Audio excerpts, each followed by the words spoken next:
നസാസ്യാൽ പിതാ നസാസ്യാൽ സ്വജനോ നസാസ്യാത്. അച്ഛൻ അച്ഛനല്ല, അമ്മ അമ്മയല്ല, ഗുരു ഗുരുവല്ല, ഭർത്താവ് ഭർത്താവല്ല, ഭാര്യ ഭാര്യയല്ല. എങ്ങനെ? ഈശ്വര തത്വം പകർന്നു കൊടുക്കാത്ത, രാമായണ തത്വം പകർന്നു കൊടുക്കാത്ത അച്ഛൻ അച്ഛനല്ല, അമ്മ അമ്മയല്ല. അപ്പൊ നമ്മുടെയൊക്കെ ധാരണ എന്താ?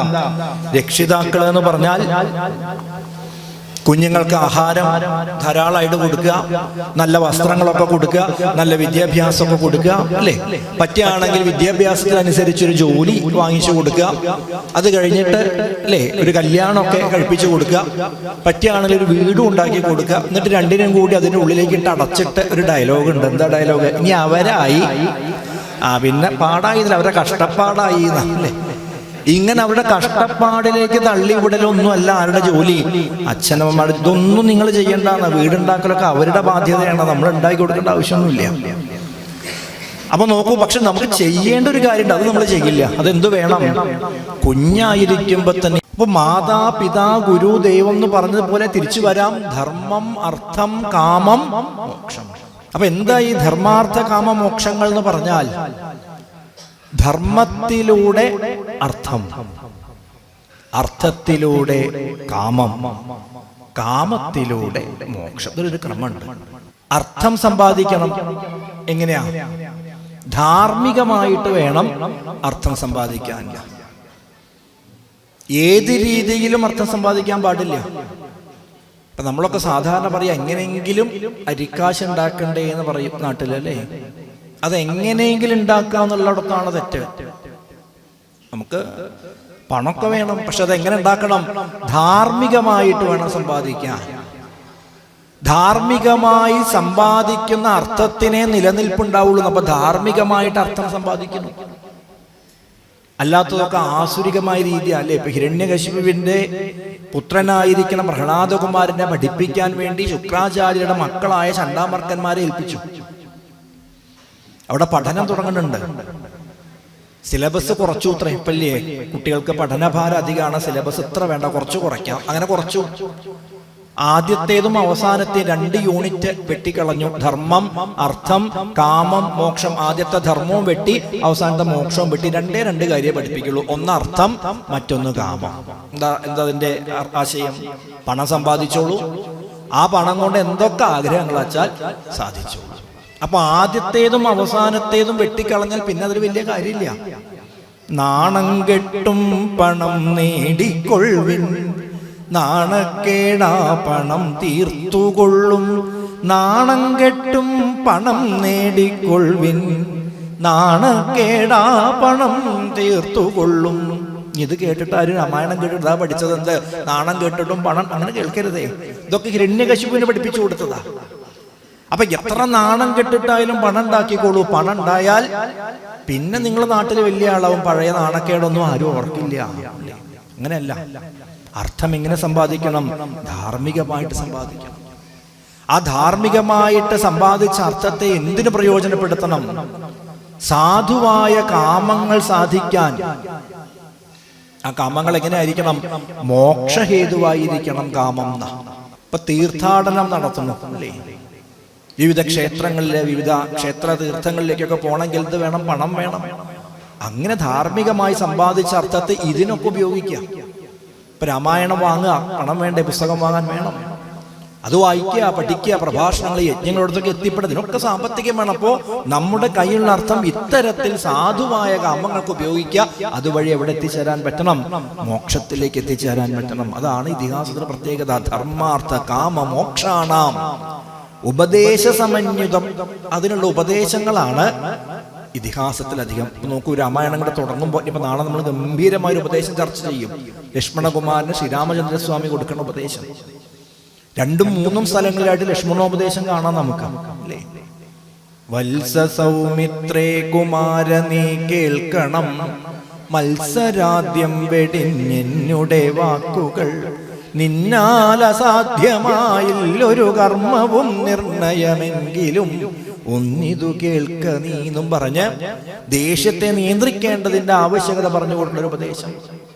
മറ്റൊരു ഭാഗത്ത് ആത്മാവല്ലാതെയുള്ള ദേഹാദി വസ്തുക്കളിൽ ആത്മാവെന്നുള്ള ബോധം യാതൊന്ന ജഗത്രയേ മായയാകുന്നതത് നിർണയമതിനാലേ കായ സംബന്ധമാകും സംസാരം ഭവിക്കുന്നു എന്ന് പറഞ്ഞൊരു ഉപദേശം.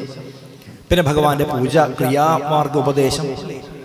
ഇപ്പുറത്ത് ബാലിയുടെ വധം കഴിഞ്ഞ് സ്വന്തം ഭർത്താവിന്റെ ശരീരം കെട്ടിപ്പിടിച്ച് കരയുന്ന താരയോട് എന്തിനു ശോകം വൃഥാ, നിന്നുടെ ഭർത്താവ് ദേഹമോ ജീവനോ തന്നെ പരമാർത്ഥമെന്നോടു ചൊൽക നീ. താരയോട് ഭഗവാൻ കൊടുക്കുന്ന ഉപദേശം. ഇങ്ങനെ എത്ര എത്ര എത്ര എത്ര രംഗങ്ങളിലെ ഉപദേശം. ഇപ്പൊ രാമായണവും മഹാഭാരതവും ഭാഗവതവും ഒക്കെ പഠിക്കുമ്പോൾ ഈ ഉപദേശങ്ങളെയാണ് കൂടുതൽ കൂടുതൽ കൂടുതൽ നമ്മൾ മനസ്സിലാക്കി വെക്കേണ്ടത്. നമ്മളിപ്പോ ഇങ്ങനെ പറഞ്ഞു പോയാൽ വിഷയത്തിലേക്കൊന്നും എത്തില്ല. ആകെ കുറച്ച് സമയമുള്ളൂ, 2 ദിവസം കൊണ്ട് കുറച്ച് ഭാഗങ്ങളൊക്കെ പറയാണ്ട് നമുക്ക് വേഗം വിഷയത്തിലേക്ക് വരാം. ശ്രീരാമചന്ദ്രസ്വാമിയുടെ വിവാഹം സ്വയംവരം കഴിഞ്ഞു. മുൻപിനാൽ നേത്രോൽപലമാലയുമിട്ടാളവൾ, പിന്നാലെ വരണാർത്ഥമാലയും ഇട്ടിടിനാൾ. തന്റെ കണ്ണുകളെ കൊണ്ട് ആദ്യം ഭഗവാൻ ആപാദചൂടമൊന്ന് ഒഴിഞ്ഞ് പിന്നീട് വരണമാലയും കഴിച്ച് തിരിച്ച് അയോധ്യയിലെത്തുന്നു. വിവാഹ സമയത്ത് ശ്രീരാമചന്ദ്രസ്വാമിക്ക് എത്രയാ വയസ്സ് എന്നറിയോ? 13 വയസ്സ്. 13 വയസ്സിലാണ് ശ്രീരാമചന്ദ്രസ്വാമിയുടെ വിവാഹം. സീതാദേവിയുടെ വയസ്സ് എത്രയെന്ന് അറിയോ? 6 വയസ്സ്. അപ്പൊ 6 വയസ്സുള്ള സീതാദേവിയും 13 വയസ്സുള്ള ശ്രീരാമചന്ദ്രസ്വാമിയും വിവാഹമൊക്കെ കഴിഞ്ഞ് അയോധ്യയിലെത്തി. ഇപ്പൊ എത്ര കൊല്ലായി എന്നറിയോ? 12 കൊല്ലം അവർ സുഖമായിട്ട് താമസിച്ചു. ഇപ്പൊ കൂട്ടിക്കോളൂ, ശ്രീരാമചന്ദ്രസ്വാമിക്ക് ഇപ്പോ 25 വയസ്സ് പ്രായമായി. അതുപോലെ 18 വയസ്സ് പ്രായമായിട്ടുണ്ട് സീതാദേവിക്ക്. നല്ല നിറയൗവനത്തിൽ 2 പേര് എത്തുന്നപ്പോഴാണ് അയോധ്യയിലെ ജനങ്ങൾക്കൊക്കെ വലിയ ആഗ്രഹമുണ്ട്. എന്താ? ദശരഥ മഹാരാജാവാണ് സിംഹാസനത്തിലിരിക്കുന്ന, തിരക്കണമൊന്നുമില്ല. പക്ഷേ ശ്രീരാമചന്ദ്രസ്വാമിയെ അയോധ്യയുടെ മഹാരാജാവായിട്ടൊന്ന് കാണണം എന്നൊരാഗ്രഹം എല്ലാ ജനങ്ങൾക്കും ഉണ്ട്. അവരതൊക്കെ പരസ്യമായും രഹസ്യമായും ഒളിഞ്ഞും തെളിഞ്ഞും പതിഞ്ഞും ഒക്കെ പറയാൻ തുടങ്ങി. ഇതൊക്കെ ചാരന്മാര് വഴി ദശരഥ മഹാരാജാവിന് ചെവിയിലെത്തി. തന്റെ ആഗ്രഹം തന്നെയാണ്. പ്രജകളും ഇത് ആഗ്രഹിക്കുന്നുണ്ട്. എന്നാൽ ഇനി ഒട്ടും വൈകണ്ട. ശ്രീരാമചന്ദ്രസ്വാമിയെ സിംഹാസനത്തിൽ പിടിച്ചങ്ങടി ഇരുത്തി സീതാദേവിയെ ഇടതുഭാഗത്ത് ഇരുത്തിയ പട്ടാഭിഷേകം കഴിഞ്ഞാൽ തനിക്ക് കുറച്ച് സ്വസ്ഥത കിട്ടും. ഇനി രാജഭരണം ഒന്നും നോക്കണ്ടല്ലോ. അപ്പൊ അതിനു വേണ്ടി എങ്കിലോ രാജ ദശരഥനെ കഥ സങ്കലിതാനന്ദമാറിയിരിക്കുമ്പോൾ പങ്കജ സംഭവ പുത്രൻ വസിഷ്ഠനാം തൻ കുലാചാര്യനെ വന്ദിച്ചു ചൊല്ലിനാൻ. പൗരജനങ്ങളും മന്ത്രിമുഖ്യന്മാരും ശ്രീരാമനെ പ്രശംസിക്കുന്നിതെപ്പോഴും. ഓരോ ഗുണഗണം കണ്ടവർക്കുണ്ടകതാരിലാനന്ദം, അതിനില്ല സംശയം. വൃദ്ധനായി വന്നിത ഞാനും ഒട്ടാകയാൽ പുത്രരിൽ ജ്യേഷ്ഠനാം രാമകുമാരനെ പൃഥ്വി പരിപാലനാർത്ഥം അഭിഷേകമെത്രയും വൈകാതെ ചെയ്യണമെന്നു ഞാൻ കൽപ്പിച്ചതിപ്പോൾ. അതങ്ങനെയെങ്കിലതുൾപ്പൂവിലോർത്ത് നിയോഗിക്കയും വേണം. ഇപ്രജകൾക്കനുരാഗം അവങ്കലുണ്ടെപ്പോഴുമേറ്റം അതോർത്തു കണ്ടീലയോ. കുലഗുരുവായ വസിഷ്ഠന്റെ അടുത്ത് ചെന്ന് ചോദിക്കുന്നു. ഓരോ ഗുണഗണം കണ്ടവർക്കുണ്ട് അകതാരിലാനന്ദമതിനില്ല സംശയം. ഈ അയോധ്യാവാസികളായ പ്രജകൾക്കൊക്കെ എന്തൊരു ആനന്ദ സന്തോഷ. എന്താ? യുവരാജകുമാരനായിരിക്കുന്ന ശ്രീരാമചന്ദ്രസ്വാമിയുടെ ഗുണഗണങ്ങളെ എങ്ങനെ കീർത്തിച്ച് കീർത്തിച്ച് കീർത്തിച്ച് അവരൊക്കെ വലിയ സന്തോഷത്തിൽ. അതുകൊണ്ട് ഗുരുനാഥ, എനിക്കൊരാഗ്രഹമുണ്ട്. എന്താഗ്രഹം? ശ്രീരാമചന്ദ്രസ്വാമിയെ അയോധ്യയുടെ രാജാവാക്കണം എന്നൊരാഗ്രഹമുണ്ട്. എന്നാൽ അതിനു വേണ്ടുന്ന സംഭാരങ്ങൾ ഇന്നു തന്നെ ബദ സംഭരിച്ചിടണം. വസിഷ്ഠൻ പറഞ്ഞു, നന്നായി, ഉചിതമായ തീരുമാനം, ഞാൻ അങ്ങയോട് അങ്ങോട്ട് പറയാതിരിക്കുകയായിരുന്നു. വളരെ നന്നായി. തോരണ പങ്ക്തികളെല്ലാം ഉയർത്തുക, ചാരു പതാകകളോടും അത്യുന്നതം ഘോരമായുള്ള പെരുമ്പറനാദവും പൂരിക്ക, ദിക്കുകളൊക്കെ മുഴങ്ങവേ. നാളെ വേണം അഭിഷേകമിളമയായി, നാളീക നേത്രനാം രാമന് നിർണയം. നാളെ തന്നെ, ഒട്ടും വൈകണ്ട, നാളെ തന്നെ ശ്രീരാമചന്ദ്രസ്വാമിക്ക് അഭിഷേകമാവാം. അതിനെന്ത് വേണം? രാജ്യമൊക്കെ അലങ്കരിക്കണം, കൊടിക്കൂറകൾ ഉയർത്തണം, പെരുമ്പറവാദ്യഘോഷങ്ങൾ വേണം. ഉത്സവ സമയത്തായിട്ട് മാറണു അയോധ്യ. ഇപ്പൊ ഇവിടെ നോക്കൂ, ഇത് നമ്മുടെ ഒരു പാരമ്പര്യമാണ്. പുത്രന്മാർക്ക് പ്രായം ആയാൽ മറ്റ് കാര്യങ്ങളൊക്കെ അവരെ ഏൽപ്പിച്ച് അതിലൊന്നും കൈകടത്താതിരിക്കുക. അതിനെയാണ് വാനപ്രസ്ഥാശ്രമം എന്നൊക്കെ പറയും, അല്ലേ? ബ്രഹ്മചര്യം, ഗാർഹസ്ഥ്യം, വാനപ്രസ്ഥം, സന്യാസം, 4 ആശ്രമം. ഈ വാനപ്രസ്ഥം എന്ന് പറഞ്ഞാൽ ഏതാണ്ട് മധ്യവയസ്സൊക്കെ കഴിഞ്ഞ് നമുക്ക് ഉണ്ണികളൊക്കെ ഉണ്ടായി, അവർക്ക് പ്രായപൂർത്തിയൊക്കെ ആയി, വിവാഹമൊക്കെ കഴിഞ്ഞാൽ പിന്നെ അവരെ ഏൽപ്പിക്കുക കാര്യങ്ങളൊക്കെ. എന്ന് പറഞ്ഞാൽ ഒരു നോട്ടൊക്കെ വേണം എന്നല്ലാതെ എല്ലാറ്റിലും കയറിയിട്ട് ഇങ്ങനെ ഇടപെടാതിരിക്കുക. എന്നും അടുക്കളയിൽ ചെന്നിട്ട് മരുമകളോട് ചോദിക്കുക, ഇന്നിപ്പോൾ എന്താ കൂട്ടാൻ വയ്ക്കാൻ ഉദ്ദേശിക്കുന്നത്? ഇന്ന് സാമ്പാർ. ഇന്ന് സാമ്പാർ വേണ്ട, അന്ന് മോരൊഴിച്ച് കൂട്ടാൻ മതി. ആര് പറയാ? അമ്മ പറയാ. അങ്ങനെ പറയണ്ടെന്നാ. സാമ്പാറാണെങ്കിൽ സാമ്പാർ വെച്ചോട്ടെ, ഒന്നുമില്ലെങ്കിൽ വേണ്ട, സമ്മന്തി അരച്ചോട്ടെ, അതൊന്നും നോക്കണ്ട. എന്താ, നമുക്ക് അതിൽ ഇടപെടേണ്ട ആവശ്യമില്ല. അതിൻ്റെയൊക്കെ കാലം കഴിഞ്ഞ് അവരെ നോക്കട്ടെ. നേരത്തെ പറഞ്ഞില്ലേ, ഇനി അവരുടെ കഷ്ടപ്പാട് എന്താ വെച്ചാൽ അവിടെ കിട്ടിയാൽ കഴിക്കുക. അതാണ് വാനപ്രസ്ഥം. അപ്പോ ഇനി വാനപ്രസ്ഥത്തിന് സമയമായി ദശരഥ മഹാരാജാവ് വിചാരിക്കണു, ശ്രീരാമചന്ദ്രസ്വാമിക്ക് രാജാവായിട്ട് അഭിഷേകം ചെയ്യാം. അതിനനുസരിച്ച് വാദ്യഘോഷങ്ങളോടുകൂടി രാജ്യം മുഴുവൻ ഒരുങ്ങണു. മന്ത്രിയായിരിക്കണ സുമന്ത്രരെ അടുത്തേക്ക് വിളിച്ചു. കേൾക്ക, നാളെ പുലർക്കാലേ ചമയിച്ച് ചേൽക്കണ്ണിമാരായ കന്യകമാരെല്ലാം മധ്യകക്ഷിയെ 16 പേർ നിൽക്കണം. മത്തഗജങ്ങളെ പൊന്നണിയിക്കണം. സ്വർണകലശ സഹസ്രം മലയജ പർണങ്ങൾ കൊണ്ടു വായ് കെട്ടിവെച്ചിടണം.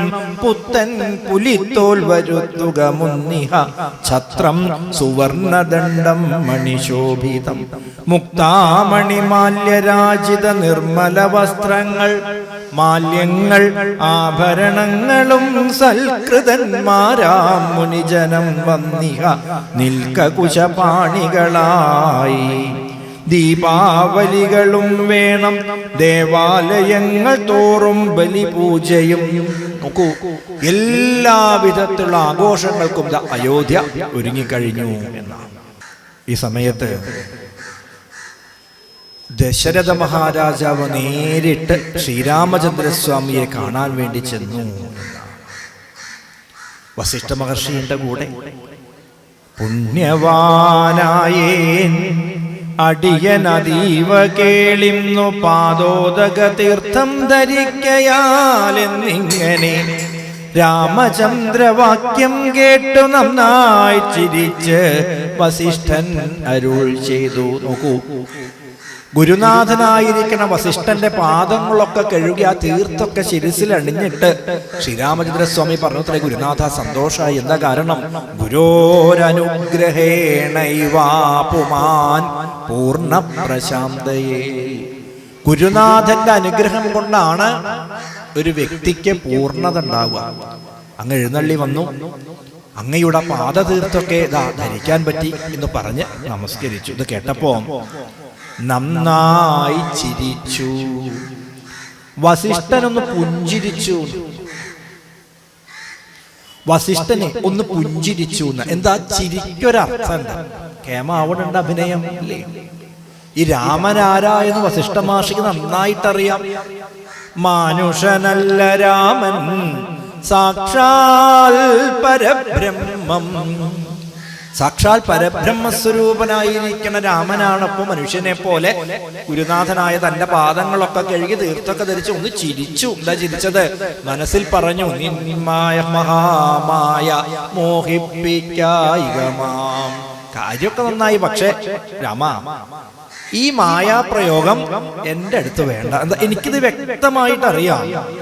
തുൽപാദ പങ്കജ തീർത്ഥം ധരിക്കയാൽ ദർപ്പകവൈരിയും ധന്യനായിടിനാൻ. തുൽപാദ തീർത്ഥവിശുദ്ധനായി വന്നിത് മൽപിതാവായ വിരിഞ്ചനും ഭൂപതേ. ഇപ്പോ മനുഷ്യനായിട്ട് അവതരിച്ച മനുഷ്യവേഷമൊക്കെ കിട്ടി നാടകം ഗംഭീരമായിട്ട് അഭിനയിക്കുന്നുണ്ട്. പക്ഷേ എനിക്ക് നന്നായിട്ട് അറിയാം, എൻ്റെ അച്ഛനാണ് ബ്രഹ്മാവി. ഈ ബ്രഹ്മദേവൻ പോലും അവിടുത്തെ പാദങ്ങളെ കഴുകി പൂജിച്ചിട്ടുണ്ട്. എപ്പോ വാമനമൂർത്തിയായിട്ട് മഹാബലിയുടെ അടുത്ത് വന്ന് 3 അടി മണ്ണ് യാചിച്ച സമയത്ത് ആ 3 അടി മണ്ണ് കൊടുക്കാമെന്ന് പറഞ്ഞപ്പോ ത്രിവിക്രമസ്വരൂപം അല്ലേ, പാതാളവും ഭൂമിയും സ്വർഗലോകവും അതിലംഘിച്ചൊരു രൂപം എടുത്തു ഭഗവാൻ. ആ ത്രിവിക്രമസ്വരൂപിയായിട്ട് ഉയർന്ന് വളർന്ന സമയത്ത് ഭഗവാന്റെ പാദങ്ങൾ ബ്രഹ്മലോകത്തോളം എത്തിയുന്ന, തന്റെ ലോകത്ത് ഭഗവാന്റെ പാദങ്ങളെ കണ്ടപ്പോ ബ്രഹ്മദേവൻ തന്റെ കമണ്ടലു ജലം കൊണ്ട് ഭഗവാന്റെ പാദങ്ങൾ കഴുകി. പോരാ, ഭഗവാന്റെ വലതുകാലിന്റെ പെരുവിരൽ തട്ടി ബ്രഹ്മാണ്ടത്തിന്റെ കട്ടിയായിരിക്കണ പുറംതോടിൽ ചെറിയൊരു ദ്വാരം വീണു. ആ ദ്വാരത്തിലൂടെ കാരണജലം പുറത്തേക്കൊഴുകി. ആ കാരണജലവും ബ്രഹ്മതീർത്ഥവും കൂടിച്ചേർന്നിട്ടാണ് ഗംഗയുണ്ടാവുന്നത്. ആ ഗംഗയെയാണ് സാക്ഷാൽ മഹാദേവൻ തന്റെ ശിരസിൽ തുൽപാദ പങ്കജ തീർത്ഥം ധരിക്കയാൽ ദർപ്പകവൈരിയും ധന്യനായിടിനാൻ. കാമദേവനെ പോലും ചുട്ടരിച്ച കാമാരിയായിരിക്കുന്ന മഹാദേവൻ തന്റെ ശിരസിൽ ഭഗവാനെ അവിടുത്തെ പാദതീർത്ഥാണ് ധരിക്കുന്നത്. ബ്രഹ്മദേവൻ അവിടുത്തെ പാദത്തെ സേവ ചെയ്യുന്നു. എൻ്റെ അച്ഛനാ ബ്രഹ്മാവി. അച്ഛനിത് ചെറുപ്പകാലത്തിന് എനിക്ക് പറഞ്ഞു തന്നിട്ടുണ്ട്. അതുകൊണ്ട് എന്നെ പറ്റിക്കാനൊന്നും നോക്കണ്ട, അങ്ങിപ്പോ എന്റെ പാദതീർത്ഥം ധരിച്ചു, കുഴപ്പമില്ല. എന്താ ഇപ്പൊ അങ്ങ് മനുഷ്യാവതാരത്തിൽ നാടകം അഭിനയിച്ചോളൂ. എന്നാൽ അങ്ങയുടെ കാര്യം എന്താന്ന് കൃത്യമായിട്ട് എനിക്കറിയാം. സാക്ഷാൽ പരബ്രഹ്മമാം പരമാത്മാവ് മോക്ഷതന്നാനാ ജഗന്മയനീശ്വരൻ ലക്ഷ്മി ഭഗവതിയോടും ധരണിയിൽ ഇക്കാലമത്ര ജനിച്ചിത നിശ്ചയം.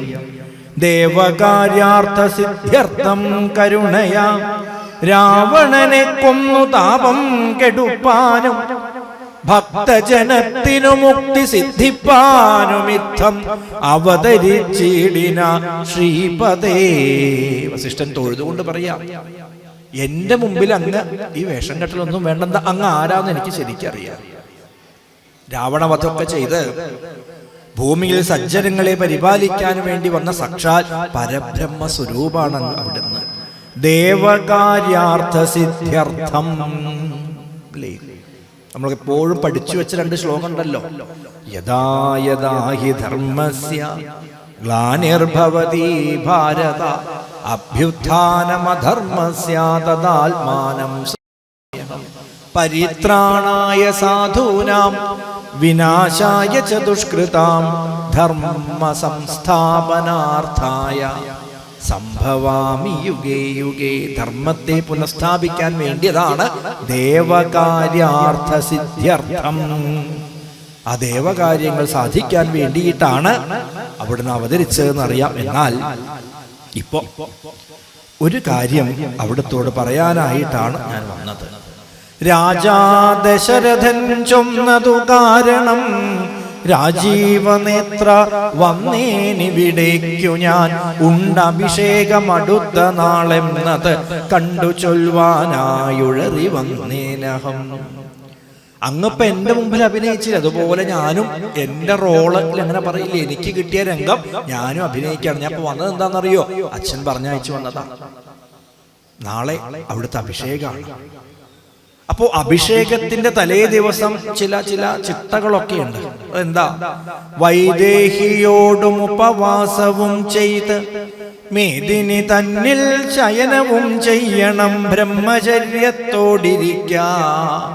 അപ്പൊ നല്ല കാര്യങ്ങളൊക്കെ ചെയ്യുമ്പോ ഇങ്ങനെ ചില വ്രതങ്ങളൊക്കെ അല്ലേ. ഇപ്പൊ നോക്കൂ, ശ്രാദ്ധം ബലിയൊക്കെ ചെയ്യുമ്പോൾ തലേ ദിവസം ഒരിക്കലേ എന്നൊരു ചടങ്ങുണ്ട്. എന്താ ഒരിക്കലേ പറഞ്ഞാൽ ഒരു നേരം ആഹാരം കഴിക്കാന്ന് മാത്രമല്ല, അന്ന് നല്ല എന്താ പറയാ എല്ലാ രീതിയിലുള്ള വിശുദ്ധി ഇല്ലേ. ഇവിടെ പറയില്ലേ, മേദിനി തന്നിൽ ശയനം, വെറും നിലത്ത് കിടക്കുക, ശരീരം എപ്പോഴും ശുചിയാക്കി വെക്കുക, ബ്രഹ്മചര്യത്തെ പാലിക്കുക, ഭക്ഷണം ഉപവാസം ചെയ്യുക, ഭക്ഷണം കഴിക്കരുത് എന്നാ പറയുക അല്ലേ. ഇനി വേണമെങ്കിൽ ലഘുവായ ആഹാരം മാത്രം സ്വീകരിക്കുക. എങ്ങനെ ഒരു വ്രതം എടുത്തുകൊണ്ടാണ് അടുത്ത ദിവസത്തേക്ക് പോവുക. അതുകൊണ്ട് നാളെ അഭിഷേകമാണ്, ഇതൊക്കെ അങ്ങ് ചെയ്യണം കേട്ടോ. വന്നീടുഷസ്സിനു നീ, നാളെ രാവിലെ മുഹൂർത്ത സമയത്തിന് മുമ്പായിട്ട് കൊട്ടാരത്തിലേക്ക് എഴുന്നള്ളണം എന്ന് പറഞ്ഞു. ഇത്തമോരോന്നരുൾ ചെയ്തിരിക്കുമ്പോൾ പൃഥ്വീന്ദ്രഗേഹം പ്രവിശ്യ വസിഷ്ഠനും വൃത്താന്തമെല്ലാം ദശരഥൻ തന്നോടു ചിത്തമോദാൽ അറിയിച്ചു. തുടർന്ന് ദശരഥന്റെ അടുത്ത് തിരിച്ചെത്തി വിവരങ്ങളൊക്കെ പറഞ്ഞു. ദശരഥൻ വളരെ സന്തോഷത്തോടു കൂടി കൗസല്യയോടും സുമിത്രയോടും ചെന്ന കൗതുകമോടറിയിച്ചാൻ ഒരു പുമാൻ. സമ്മോദം ഉൾക്കൊണ്ടതു കേട്ട നേരത്തു നിർമ്മലമായൊരു മാല്യവും നൽകിനാൾ കൗസല്യയും. തനയാഭ്യുദയാർത്ഥമായി കൗതുകമോടു പൂജിച്ചിത് ലക്ഷ്മിയെ. കൗസല്യയോടും സുമിത്രയോടൊക്കെ വിവരങ്ങളൊക്കെ പറഞ്ഞു. കൗസല്യാദേവി ഉടനെ ലക്ഷ്മി ദേവിയെ പൂജിച്ചു എന്ന, ഇതാണ് നമ്മുടെയൊക്കെ ഒരു രീതി അല്ലേ. ആപതി കിം കരണീയം സ്മരണീയം ചരണയുഗളമമ്പായ. എന്തെങ്കിലും ആപശങ്കകൾ മനസ്സിൽ വന്നാൽ ആപതി കിം കരണീയം, എന്താ ചെയ്യേണ്ടത്? ചരണയുഗളമമ്പായ സ്മരണീയം. ഈ അമ്മയുടെ പാദങ്ങളെ സ്മരിക്കുക എന്നുള്ളതാ വേണ്ടത്. അവിടെ ലക്ഷ്മി ഭഗവതിയെ പ്രാർത്ഥിച്ചു. നമസ്തേസ്തു മഹാമായേ ശ്രീപീഠേ സുരപൂജിതേ ശംഖചക്രഗദാഹസ്തേ മഹാലക്ഷ്മി നമോസ്തുതേ. ആ ലക്ഷ്മി ഭഗവതിയൊക്കെ പൂജിച്ചു. നാഥേ മഹാദേവി നീയേ തുണയെന്ന ചേതസി ഭക്ത്യാ വണങ്ങി വാണിടിനാൾ. തുടർന്ന് ലക്ഷ്മി ഭഗവതിയൊക്കെ പൂജിച്ച് തന്റെ ഉണ്ണികൾക്ക് സന്തോഷം ഉണ്ടാവണം എന്ന ഭാവത്തിൽ ശ്രീരാമചന്ദ്രസ്വാമിക്ക് എല്ലാ അഭ്യുദയവും ഉണ്ടാവാൻ വേണ്ടി ദേവി ഉപാസനയൊക്കെ ചെയ്തു. ഈ സമയത്ത് ദുർഗേ ഭഗവതി ദുർഗതിനാശിനി ദുർഗതി നീക്കിത്തുണച്ചീടുമംബികേ കാമുകനല്ലോ നൃപതി ദശരഥൻ കാമിനി കൈകേയി ചിത്തമെന്തീശ്വര. കൗസല്യക്ക് ചെറിയൊരു സംശയം. കുറച്ചു കാലമായി ഈ സുമിത്രയോടും കൈകേയിയോടൊക്കെ ഒപ്പം അങ്ങനെ താമസിക്കണം. അപ്പൊ കൈകേയെ കുറിച്ച് നന്നായിട്ട് അറിയാം കൗസല്യക്ക് അല്ലേ. കാമിനി കൈകേയി ചിത്തമെന്ത് ഈശ്വര. കാര്യങ്ങളൊക്കെ ഭംഗിയായിട്ട് പോണു. എന്നാൽ കൈകേയി എന്താണപ്പ ചിന്തിച്ചിട്ടുണ്ടാവുക എന്ന് മനസ്സിലാവണില്ല. അത് വലിയൊരു വിഷമായിട്ടാണ് തോന്നുന്നത്. എന്തെങ്കിലും കാരണവശാൽ വിഘ്നങ്ങൾ ഉണ്ടാവോ എന്നൊരു സംശയം അപ്പൊ തന്നെ മനസ്സിലുണ്ടത്രേ. എന്താ, ഈ മനസ്സിന്റെ വൃത്തികളെ ആർക്കും പ്രവചിക്കാൻ പറ്റില്ല. ബലവാനിന്ദ്രിയഗ്രാമോ വിദ്വാംസമപകർഷതി. നമ്മുടെ ഇന്ദ്രിയങ്ങളൊക്കെ വളരെ ബലവത്താണ്. ഏത് നിമിഷമാണ് നമ്മൾ എങ്ങനെയാണ് ചിന്തിക്കുക പ്രവർത്തിക്കുക എന്നൊന്നും മുൻകൂട്ടി ആർക്കും പറയാൻ പറ്റില്ല. നമ്മുടെ മനസ്സ് നമ്മളെ തന്നെ പലപ്പോഴും പറ്റിച്ചുകൊണ്ടേയിരിക്കും അല്ലേ. ഇപ്പൊ ദുശീലങ്ങളൊക്കെയുള്ള ആളുകൾ എല്ലാ വർഷവും ജനുവരി 1 പ്രതിജ്ഞ എടുക്കാറുണ്ട്. എന്താ പ്രതിജ്ഞ എടുക്കുക? ഇന്നു മുതൽ, അത് പുതിയ കൊല്ലം തുടങ്ങല്ലേ, അത് ഞാൻ കൈകൊണ്ട് തൊടില്ല. എത്ര നേരം ഉണ്ടാവും ആ പ്രതിജ്ഞയുടെ ശക്തി? കഷ്ടിച്ച് വൈകുന്നേരം വരെ ഉണ്ടാവും. ജനുവരി 1 വൈകുന്നേരം ആയാൽ പിന്നെ പറയണ്ട. അപ്പൊ എന്താ, നമ്മൾ വിചാരിക്കണോക്കണ്ട, പക്ഷെ പറ്റുന്നില്ല. ഈ ഇന്ദ്രിയങ്ങളെ, മോഹങ്ങളെ അടക്കി നിർത്താൻ പറ്റണില്ല. പിന്നെ നമ്മൾ പറയും ജനുവരി അല്ലെങ്കിലും പറ്റില്ല. എന്താ, അതൊക്കെ ഇംഗ്ലീഷ് കലണ്ടറല്ലേ, നമുക്ക് ചിങ്ങ 1 മുതൽ തുടങ്ങാം, എന്നാൽ കുറച്ചുകൂടി മാസം കിട്ടുമല്ലോ അല്ലേ. പിന്നെ ചിങ്ങ 1 അടുത്ത പ്രതിജ്ഞ, പിന്നെ പറയല്ല പിറന്നാള് തൊട്ടിട്ട് അടുത്ത പിറന്നാളും. ഇതിങ്ങനെ നീണ്ടു നീണ്ടു പോവാന്നല്ലാണ്ട് അത് ചിത്തത്തിന്റെ പ്രത്യേകതയാണ്. സ്ത്രീണാം ചിത്തം പുരുഷസ്യ ഭാഗ്യം. സുഭാഷിതത്തിൽ പറയും, പുരുഷന്റെ മനസ്സിനേക്കാൾ ചപലത ഉള്ളതാണ് അത്ര സ്ത്രീകളുടെ മനസ്സെന്ന്. ഇപ്പൊ നിങ്ങൾ എന്നെ നോക്കി പേടിപ്പിക്കൊന്നും വേണ്ട, ഇത് ഞാൻ പറയണതൊന്നുമല്ല. സ്ത്രീണാഞ്ച ചിത്തം പുരുഷസ്യ ഭാഗ്യം അശ്വപ്ലുതം ചാംബുദഗർജിതം വാ അവർഷണം ചാപ്യതിവർഷണം ചാ ദേവോ ന ജാനാതി കുതോ മനുഷ്യ. ചില കാര്യങ്ങള് ദേവന്മാർക്ക് പോലും പറയാൻ പറ്റില്ല. അതെന്താ ആദ്യം പറഞ്ഞത്? സ്ത്രീണാഞ്ച ചിത്തം, സ്ത്രീകൾ മനസ്സിൽ എന്താണ് വിചാരിക്കുന്നത് എന്ന് ബ്രഹ്മാവിന് പോലും കണ്ടുപിടിക്കാൻ പറ്റില്ല. പുറത്ത് പറയണതാവില്ല, അവർ ഉള്ളില് വിചാരിക്കുന്നുണ്ടാവുക. അതുപോലെയാണ് പുരുഷസ്യ ഭാഗ്യം. ഒരു പുരുഷൻ എപ്പോഴാ ഭാഗ്യം ഉണ്ടാവുക, ജീവിതത്തിൽ എപ്പോഴാ ഒരു വഴിത്തിരിവുണ്ടാവുക, പറയാൻ പറ്റില്ല. പിന്നെയോ അശ്വപ്ലുതം, ഒരു കുതിര എപ്പോഴാണ് ഇടത്തോട്ടോ വലത്തോട്ടോ ചാടുകയെന്ന് പറയാൻ പറ്റില്ല, അല്ലെ? മുൻകൂട്ടി പ്രവചിക്കാൻ പറ്റില്ല. ആ കുതിര ഇപ്പൊ ഇടത്തോട്ട് ചാടും പറയാൻ പറ്റില്ല. ഇപ്പൊ ഇന്ന് കുതിര അധികം ഇല്ല, പകരം അതേപോലെ ഒരു സാധനം ഈ ഓട്ടോറിക്ഷ എന്ന സാധനം, അല്ലെ? ഇത് മുമ്പിൽ പോണത് എവിടേക്കാ തിരിയാന്ന് ദൈവത്തിന് പോലും പറയാൻ പറ്റില്ല. പെട്ടെന്ന് ആ ഇടത്തോട്ട് തിരിയാ, അല്ലെങ്കിൽ വലത്തോട്ട് തിരിയാ. പിന്നെയോ അംബുദഗർജിതം ചാ, ഇടിവെട്ട. മുൻകൂട്ടി പറയാൻ പറ്റുമോ? കൃത്യസമയത്ത് നാളെ രാവിലെ 10:55 ഇടി വെട്ടും പറയാൻ പറ്റില്ല. ഏത് കാലാവസ്ഥ പ്രവചിക്കുന്ന ആൾക്കും കൃത്യമായിട്ടൊന്നും ഇടി, അവരെങ്ങനെയാ പറയാ? മഴ പെയ്യാനും പെയ്യാതിരിക്കാനും, അല്ലേ? അതന്നെയാണ് പറഞ്ഞത്. അവർഷണം ചാ അപി അതിവർഷണം ചാ, മഴ പെയ്യാനും അങ്ങനെ പറയാൻ പറ്റും. ഇവിടെ പറയണു മഴ പെയ്യാത്ത കാര്യവും പ്രവചിക്കാൻ പറ്റില്ല, മഴ പെയ്യണ കാര്യവും പ്രവചിക്കാൻ പറ്റില്ല. ഇതുപോലെയാണ്. അതുകൊണ്ട് കൈകേയി ചിത്തമെന്തീശ്വര, കൈകേയി ഇപ്പൊ എന്താ ചിന്തിക്കുന്നുണ്ടാവുക? ഈ സമയത്താണ് ദേവന്മാരെല്ലാവരും കൂടി ആലോചിച്ചു. എന്താ അത്? രാമൻ ഇപ്പൊ നാളെ രാജാവായാൽ ഈ അഭിഷേകത്തിന്റെ ആ ചടങ്ങിലൊക്കെ നിന്ന് രാജാവായിട്ട് സിംഹാസനത്തിൽ ഇരുന്നാൽ പിന്നെ ഇപ്പൊ എങ്ങനെ രാവണവധം നടക്കുക?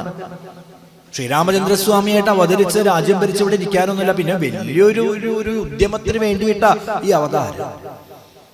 ഇതിപ്പോ കാര്യങ്ങളൊക്കെ കൈവിട്ടു പോണ ഒരുക്കം. മനുഷ്യരൂപം സ്വീകരിച്ച രാമൻ തന്റെ അവതാര ഉദ്ദേശം മറന്നു. അവരെല്ലാവരും കൂടി സരസ്വതീ ദേവിയുടെ അടുത്തേക്ക് ചെന്നു. ലോകമാതാവേ സരസ്വതീ ഭാരതി, വേഗാലയോധ്യക്കെഴും നള്ളുക വേണം, രാമാഭിഷേക വിഘ്നം വരുത്തിയിടുവാ നാം അവരാരും മറ്റില്ല നിരൂപിച്ചാൽ. ചെന്നുടൻ മന്ധര തന്നുടെ നാവിന്മേൽ തന്നെ വസിച്ച് അവളെ കൊണ്ടു ചൊല്ലിച്ചു, പിന്നെ വിരവോടു കൈകേയിയെ കൊണ്ടു തന്നെ പറയിച്ചു കൊണ്ടു മുടക്കണം. സരസ്വതീ ദേവിയുടെ അടുത്ത് ചെന്നു. ഇനിയിപ്പോ വേറെ ആരുമില്ല, അവിടുന്നാണ് ആശ്രയമായിട്ടുള്ളത്. എങ്ങനെയെങ്കിലും മന്ധരയുടെ നാവില് കയറി കൂടിയിട്ട് അവളെ കൊണ്ട് പറഞ്ഞതൊന്ന് മുടക്കി തരണം അമ്മേ. അതാണ് ഈ സരസ്വതി രണ്ട് രൂപത്തിലും പ്രവർത്തിക്കുകയും, നല്ലതുണ്ട് ചീത്തതുമുണ്ട്. ഒന്ന് സരസ്വതി പ്രസാദം, മറ്റൊന്ന് വികട സരസ്വതി. അതുകൊണ്ട് അതും വലിയൊരു കഴിവ് തന്നെയാണ്, അല്ലെ? വികട സരസ്വതി. ഇപ്പൊ നമ്മളൊക്കെ എന്താ പ്രാർത്ഥിക്കുക? നാവിന്റെ തുമ്പത്ത് ദേവീ സാന്നിധ്യം ഉണ്ടെങ്കിലേ നല്ല വാക്ക് നാവിൽ വരുള്ളൂ. നല്ല വാക്കോതുവാൻ ത്രാണിയുണ്ടാകണം. നല്ല വാക്ക് പറയാൻ ആ ത്രാണി ഉണ്ടാവണമെങ്കിൽ ആര് വരണം? സരസ്വതീ ദേവി തന്നെ വരണം. വാണീ ദേവി സുനീലവേണി സുഭഗി, വീണാരവം കൈതൊഴാം വാണി, വൈഭവമോഹിനി ത്രിജഗതാം നാദേ വിരിഞ്ച പ്രിയേ. വാണീ ദോഷമശേഷമാശു കളവാൻ എന്നാവിലത്യാദരാൽ വാണീടേണം, അതിന്നു നിന്നടിയിൽ ഞാൻ വീഴുന്നു മൂകാംബികേ.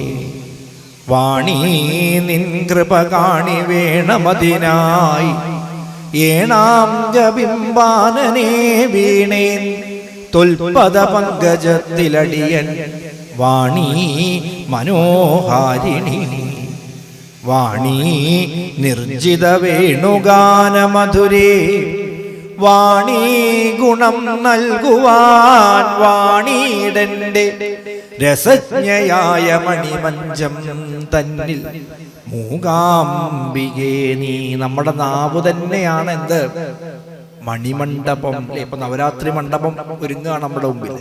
ഈ നവരാത്രി മണ്ഡപം എവിടെയാ? നമ്മുടെ നാവിന്റെ തുമ്പത്താണ് നമ്മൾ ആദ്യം ഒരുക്കണം. അവിടെയാണ് സരസ്വതി ഇരിക്കേണ്ടത്. അതുകൊണ്ടല്ലേ എഴുത്തച്ഛൻ തുടക്കത്തിൽ എന്താ പ്രാർത്ഥിച്ചത്? ഭാരതീ പദാവലി തോന്നേണം കാലേ കാലേ, വാരിധി തന്നിൽ തിരമാലകളെന്ന പോലെ. കടലിൽ തിരമാല വരണ പോലെ ആ വാക്കുകൾ എൻ്റെ ഉള്ളിൽ ഇങ്ങനെ അടിച്ചടിച്ചടിച്ചടിച്ച് ഒന്നിനു പുറകെ ഒന്നായിട്ട് വെള്ളപ്പളുങ്കു നിറമൊത്ത വിദഗ്ധരൂപി, കള്ളം കളഞ്ഞ കമലത്തിലെഴുന്ന ശക്തി, വെള്ളത്തിലെ തിരകൾ തള്ളി വരും കണക്കെന്നുള്ളത്തിൽ വന്ന് വിളയാടൂ സരസ്വതി നീ. ഗുരുവായൂരപ്പനോട് തന്നെ പ്രാർത്ഥിക്കുക. ഭൂതേർ മഹദ്ഭിര്യമാപുരാ വിഭുർ നിർമായശേതേയതമോഷു പൂരുഷ ഭുങ്ക്തേ ഗുണാൻ ഷോഡശ ഷോഡശാത്മക സോലം കൃഷിഷ്ട ഭഗവാൻ വചാംസി മേ.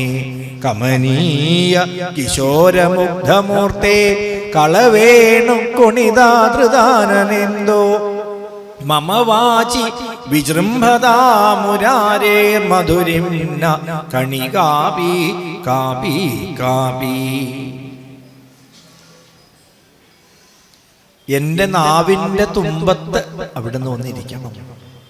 അതുപോലെ മന്ധരയുടെ നാവില് സരസ്വതി പുറപ്പെട്ടു എന്ന് നീ ഇവിടെ പറയും. ഗംഭീരമായ ആഘോഷമൊക്കെ നടന്നു. അപ്പോഴാണ് അത്രയും മന്ധര അങ്ങനെ വരണത്. ഒരു കാര്യമില്ലാണ്ട് അവൾ എന്ത് ചെയ്തു? പ്രാസാദം ചന്ദ്രസങ്കാശം ആരുരോഹ യദൃച്ഛയാം. അങ്ങനെയാണ് വാൽമീകി രാമായണത്തിലൊക്കെ പറയാ. പ്രാസാദം ഉയർന്ന ഗോപുരം, ചന്ദ്രസങ്കാശം വെട്ടിത്തിളങ്ങുന്ന നിലാവിൽ ഇങ്ങനെ നിലാവ് കുളിച്ചിരിക്കുന്ന പ്രാസാദം ചന്ദ്രസങ്കാശം ആരുരോഹ യദൃച്ഛയാ. യാദൃച്ഛികമായിട്ട് ഒരു കാര്യമില്ലാണ്ട് വെറുതെ ആ അയോധ്യയുടെ ഗോപുരത്തിന് മുകളിലേക്ക് ഇങ്ങനെ കയറി നിന്നു മന്ധര. അവൾക്കിപ്പോ അന്ന് ആ ഗോപുരത്തിന് മുകളിൽ കയറേണ്ട ഒരാവശ്യമില്ല. എന്തിനാപ്പൊ ഒരാൾ വെറുതെ രാത്രി ഗോപുരത്തിന് മേലെ കയറേണ്ട ഒരാവശ്യമില്ല. അവിടെ വിശേഷിപ്പിച്ചു യദൃച്ഛയ, യാദൃച്ഛികമായിട്ട്. പക്ഷെ ഇതൊന്നും യാദൃച്ഛികമായിട്ടല്ല. നമ്മൾ പറയില്ലേ യാദൃച്ഛികമായിട്ട് സംഭവിച്ച, അങ്ങനെ സംഭവിക്കില്ല. എന്താ യാദൃച്ഛികം എതിർച്ച എന്നൊക്കെ പറഞ്ഞാൽ യത് ഇച്ഛ എന്ന ഭഗവാന്റെ ഇച്ഛ എന്താണോ അതാണ് അവിടെ നടക്കുക. അപ്പൊ അഭിഷേകത്തിന്റെ തലേ ദിവസം മാളികയുടെ മുകളിൽ കയറി നോക്കിയെങ്കിൽ അത് യാദൃച്ഛികമായിട്ടല്ല, അത് ദേവന്മാരുടെ ഇച്ഛയാണ്. നോക്കുമ്പോ എന്താ, രാജ്യമൊക്കെ അലങ്കരിച്ചിട്ടുണ്ട്, ഗംഭീരമായ വാദ്യമേള ഘോഷങ്ങള്, തെരുവുകളിലൊക്കെ ആൾക്കാർ കൂടി നിന്നുകൊണ്ട് താളം പാട്ട് ഡാൻസ് ഒക്കെ കണ്ടപ്പോ എന്താ അത് കാര്യം? അപ്പോഴാ മനസ്സിലായത് നാളെ രാമൻ അഭിഷേകമുണ്ട്. ഈ മന്ധര ആരാന്ന് ചോദിച്ചാൽ, കൈകേയിയെ വിവാഹം ചെയ്യണ സമയത്ത് കേകയ രാജാവായിരിക്കുന്ന അശ്വപതിയെ ഒട്ടനവധി സമ്മാനങ്ങൾ ദശരഥന് കൊടുത്തു. ആ കൂട്ടത്തിൽ മന്ധരയെ വിളിച്ചു പറഞ്ഞു, നീ എന്റെ മോളെ നല്ലോണം നോക്കണം കേട്ടോ. അവിടെ ഇതിനു മുമ്പ് ഇദ്ദേഹത്തിന് 2 ഭാര്യമാരുണ്ട്, കൗസല്യുണ്ട്, സുമിത്രയുണ്ട്. അവൾ 3ാമത്തെ ഭാര്യയായിട്ടാണ് പോണത്. അപ്പൊ അവിടെ എന്തൊക്കെ മത്സരങ്ങളാണ് ഉണ്ടാവുക, തമ്മിൽ എന്തൊക്കെയാണ് പ്രയാസങ്ങൾ ഉണ്ടാവുമെന്ന് അറിയില്ല. അപ്പൊ അങ്ങനെ എന്തെങ്കിലും ഉണ്ടെങ്കിൽ ഇവളെ നീ പ്രത്യേകമായിട്ട് നോക്കണം. അതിനു വേണ്ടിയിട്ടാണ് നിന്നെ ഞാൻ ഇവിടുന്ന് പറഞ്ഞയക്കണം. നീ വേറെ ഒന്നും ശ്രദ്ധിക്കണ്ട, കൈകേയിക്കുള്ള സുഖസൗകര്യങ്ങളൊക്കെ നോക്കുക, അവൾക്ക് വേണ്ട സമയത്ത് ഉപദേശങ്ങളൊക്കെ കൊടുക്കുക. അങ്ങനെ പറഞ്ഞയച്ച ആളാണ് മന്ധര. അപ്പൊ മന്ധരയ്ക്ക് തോന്നി തനിക്കിപ്പോ കൈകേയിയൊന്ന് ഉപദേശിക്കേണ്ടതുണ്ട്. വേഗം കൈകേയിയുടെ അടുത്തേക്കാണ് ചെന്നത്. വാൽമീകി മഹർഷി പറയും, യഥോ ജാത. ആരെ വിശേഷിപ്പിക്കാം? മന്ധരയെ. എന്താർത്ഥം? എവിടെയോ എന്നോ എങ്ങനെയോ ജനിച്ചവൾ എന്ന് പറഞ്ഞാൽ മേൽവിലാസമില്ലാത്തവൾ എന്ന മന്ധരയ്ക്ക് കൊടുക്കുന്ന വിശേഷം. ആരാ എന്താ ഏതാണെന്നും അറിയില്ല. മന്ധര വാക്കിന്റെ അർത്ഥം എന്താ? മന്ധരം എന്ന് പറഞ്ഞാൽ കടകോല് എന്ന. എന്താ മന്ധര? കടകോല് കൊണ്ട് കടയണത് പോലെ നമ്മുടെയൊക്കെ മനസ്സിനെ അങ്ങനെ കടഞ്ഞെടുക്കണ ആളാണ് മന്ധര. നേരെ കൈകേയിയുടെ അടുത്തേക്ക്. കൈകേയിയെ ചെന്ന് കണ്ടു. മന്ധരേ ചൊല്ലു നീ രാജ്യമെല്ലാടവും എന്തൊരു മൂലം അലങ്കരിച്ചിടുവാൻ നാളീകലോചനാകിയ രാമന് നാളെ അഭിഷേകമുണ്ടെന്നു നിർണയം. മന്ധര വരുന്നത് കണ്ടപ്പോ കൈകേയി ചോദിച്ചു, മന്ധരേ എന്താ പുറത്ത് വലിയ വാദ്യഘോഷങ്ങളൊക്കെ കേൾക്കണത്? എല്ലാവർക്കും വലിയൊരു ഉത്സാഹമൊക്കെ കാണണ്ട, എന്താ എന്തെങ്കിലും പ്രത്യേകിച്ച് നടക്കുന്നുണ്ടോ? എനിക്ക് സംശയം. നാളീകലോചനാകിയ രാമന നാളെ അഭിഷേകമുണ്ടെന്നു നിർണയം. ശ്രീരാമനെ നാളെ യുവരാജാവായിട്ട് വാഴിക്കുന്നുണ്ടോ? അതുകൊണ്ടാണോ ഈ ഘോഷമൊക്കെ? ഇതങ്ങോട്ട് കേട്ടില്ലേ മന്ധരയുടെ ചില വാക്കുകൾ? ദുർഭഗേ മൂഢേ മഹാഗർവിതേ കിടന്നെപ്പോഴും നീ ഉറങ്ങിടാതെ. ഇതൊക്കെയാ വിളിക്കണം. അമ്പര വിഡ്ഢി എന്ന് ആദ്യം വിളിച്ചു. മൂഢേ മഹാഗർ, നീയേ ഇവിടെ ഇങ്ങനെ കിടന്നുറങ്ങിക്കോ, സദാസമയവും ഇവിടെ നടക്കുന്ന കാര്യങ്ങളൊന്നും നീ അറിയണ്ട. ഏറിയൊരാപത്തു വന്നടുത്തു നിനക്കാരും ഒരു ബന്ധുവില്ലെന്നു നിർണയം. നിന്റെ ധാരണ ഈ അയോധ്യയിലുള്ളവരൊക്കെ നിന്റെ സുഹൃത്തുക്കളാണ്, നിന്റെ ബന്ധുക്കളാണ്, നിന്റെ നന്മ കാണാൻ ആഗ്രഹിക്കുന്നവരാണ്. എന്നാൽ സത്യം പറയട്ടെ, ഇവിടെ ഒരാള് പോലും നിന്നെ അനുകൂലിക്കുന്നതായിട്ടില്ല. ഉണ്ടെങ്കിൽ നീ ഇപ്പൊ ഇങ്ങനെ കടക്കുമായിരുന്നില്ല. ഇനി കുറച്ച് കഴിയുമ്പോൾ രാമായണം തന്നെ പറയും അല്ലേ? ഇഷ്ടം പറയുന്ന ബന്ധുക്കളാരുമേ കഷ്ടകാലത്തിങ്കലില്ലെന്നു നിർണയം. ഇഷ്ടം പറയാൻ പല ആൾക്കാരും ഉണ്ടാവും. ഏതുവരെ? കഷ്ടകാലം വരണ വരെ. അതുപോലെ നിനക്ക് ഹിതം ചെയ്യാൻ പറ്റിയ ഒരാൾ പോലും ഇവിടെ ഇല്ല. രാമാഭിഷേകമടുത്ത നാളുണ്ടടോ കാമിനിമാർ കുലമൗലി മാണിക്യമേ. പറഞ്ഞു, നീ സംശയിച്ചത് ശരിയാ. നാളെ ശ്രീരാമചന്ദ്രന് അയോധ്യയുടെ യുവരാജാവായിട്ട് അഭിഷേകം. ഇതിട്ട് കേട്ടില്ലേ? കിടന്നിടത്തുനിന്ന് ചാടി എണീറ്റു കൈകേയി. എന്താ പറയും? എന്റെ പുത്രനായ ഭരതനേക്കാൾ എനിക്കിഷ്ടം ആരോടാ? രാമനോടാ. ഇത്ര നല്ലൊരു വാർത്ത നീ രാവിലെ വന്ന് പറഞ്ഞില്ലേ? അതുകൊണ്ട് ചിത്രമായൊരു ചാമീകരനൂപുരം ചിത്തമോദേന നൽകിടിനാളാദരാൽ. ചാമീകരം എന്ന് പറഞ്ഞാൽ സ്വർണം. താൻ അണിയാൻ വേണ്ടി എടുത്തു വെച്ചിരുന്ന സ്വർണത്തിന്റെ 2 നൂപുരങ്ങൾ, പാദസ്വരങ്ങൾ എടുത്ത് മന്ധരയ്ക്ക് സമ്മാനമായിട്ട് കൊടുത്തു. അത്ര നല്ലൊരു വാർത്ത നീ പറഞ്ഞില്ലേ? ഇതിരിക്കട്ടെ നിനക്ക് സമ്മാനമായിട്ട്. എന്നുടെ രാമകുമാരനോളം പ്രിയം എന്നുള്ളിലാരെയുമില്ല മറ്റോർക്ക നീ. അത്രയുമല്ല ഭരതനേക്കാൾ മമ പുത്രനാം രാമനെ സ്നേഹമെനിക്കേറും. രാമനും കൗസല്യാദേവിയേക്കാൾ എന്നെ പ്രേമമേറും നൂനമില്ലൊരു സംശയം. നല്ല വസ്തുക്കൾ എനിക്കു തന്നേ മറ്റു വല്ലവർക്കും കൊടുപ്പൂ മമ നന്ദനൻ. ഇഷ്ടമല്ലാതൊരു വാക്കു പറകയില്ലൊട്ടുമേ ഭേദം അവനില്ലൊരിക്കലും. പറയണു, ഈ സ്വർണ്ണ നൂപുരങ്ങട് കിട്ടിയില്ലേ? മന്ധര അവളുടെ മുമ്പിൽ വെച്ച് തന്നെ അതങ്ങോട്ട് വലിച്ചെറിഞ്ഞു. ഇതൊക്കെ കണ്ടപ്പോ കൈകേയിക്ക് തോന്നുന്നു, എന്താ ഇവള് ഇങ്ങനെയൊക്കെ പെരുമാറണത്? ദേഷ്യത്തോടുകൂടി നിൽക്കണു. മന്ധര പറഞ്ഞു, രാമനെ കുറിച്ച് പേടിച്ചിട്ടാണോ? എന്തിനാ മന്ധര നീ രാമനെ പേടിക്കണത്?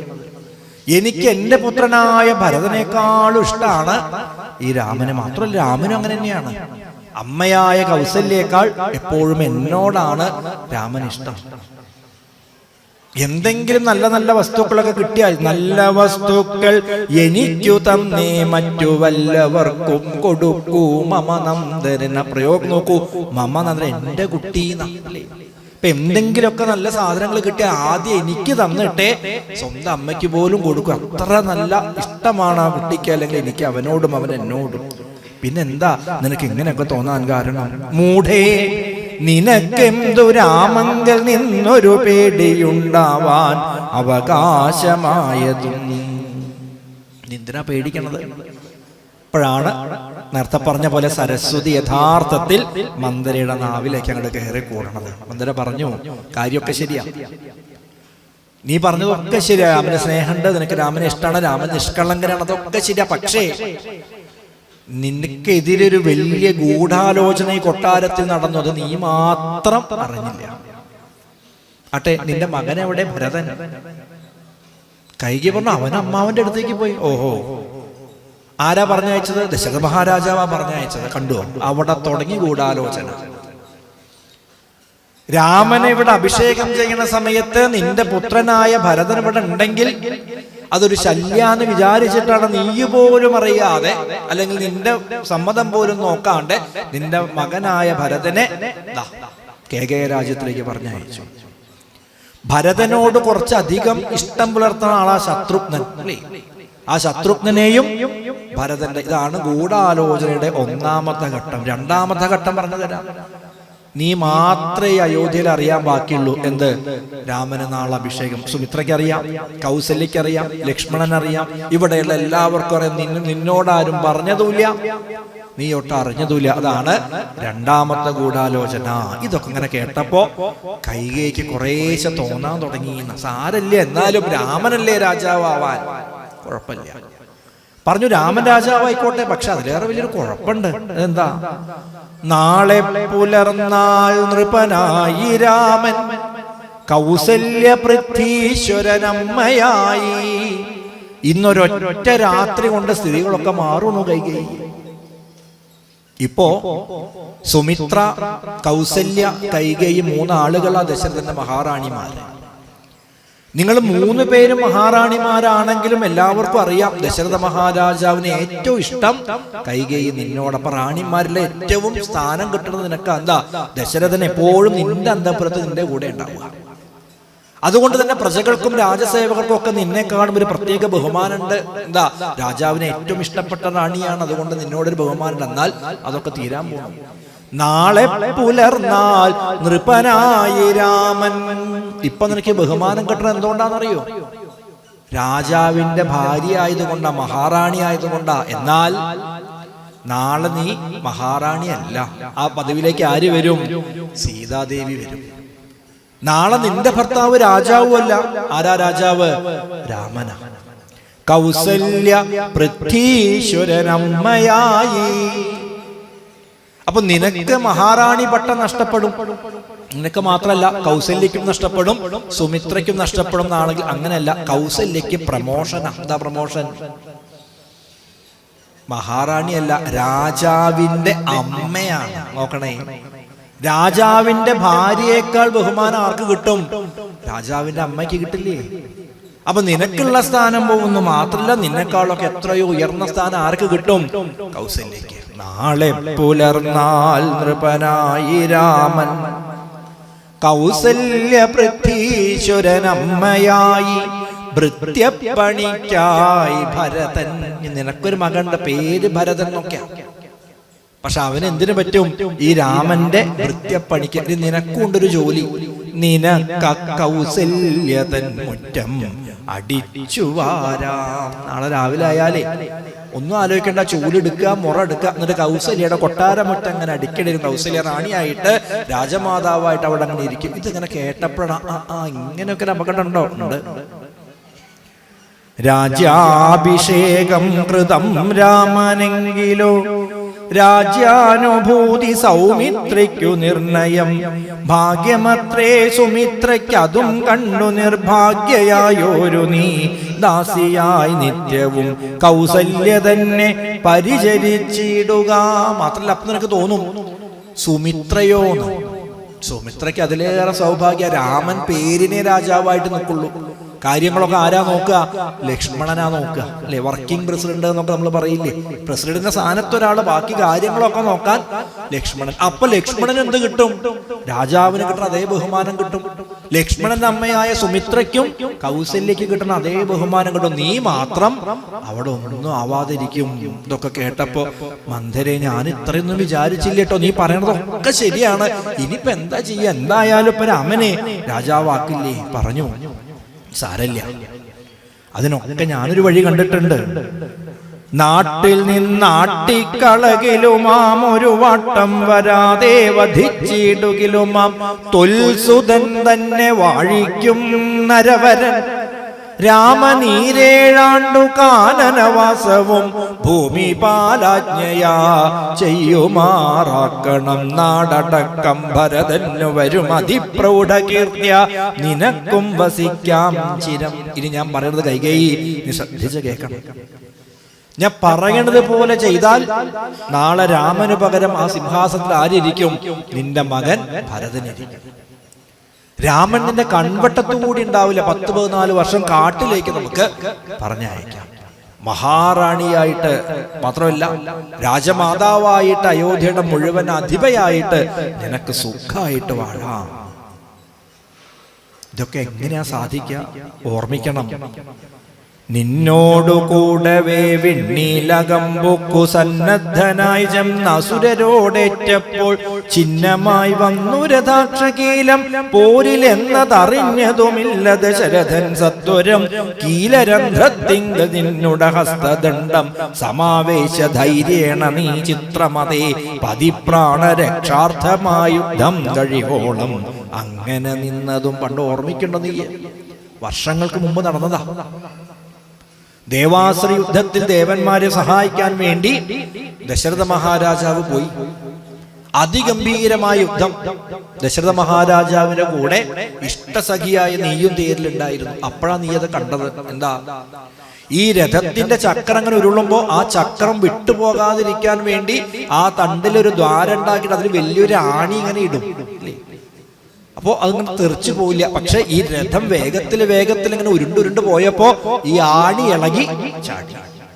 അടുത്ത നിമിഷം എന്ത് സംഭവിക്കും? ആ രഥചക്രം അവിടുന്ന് വേറിടും, രഥമൊക്കെ തകരും.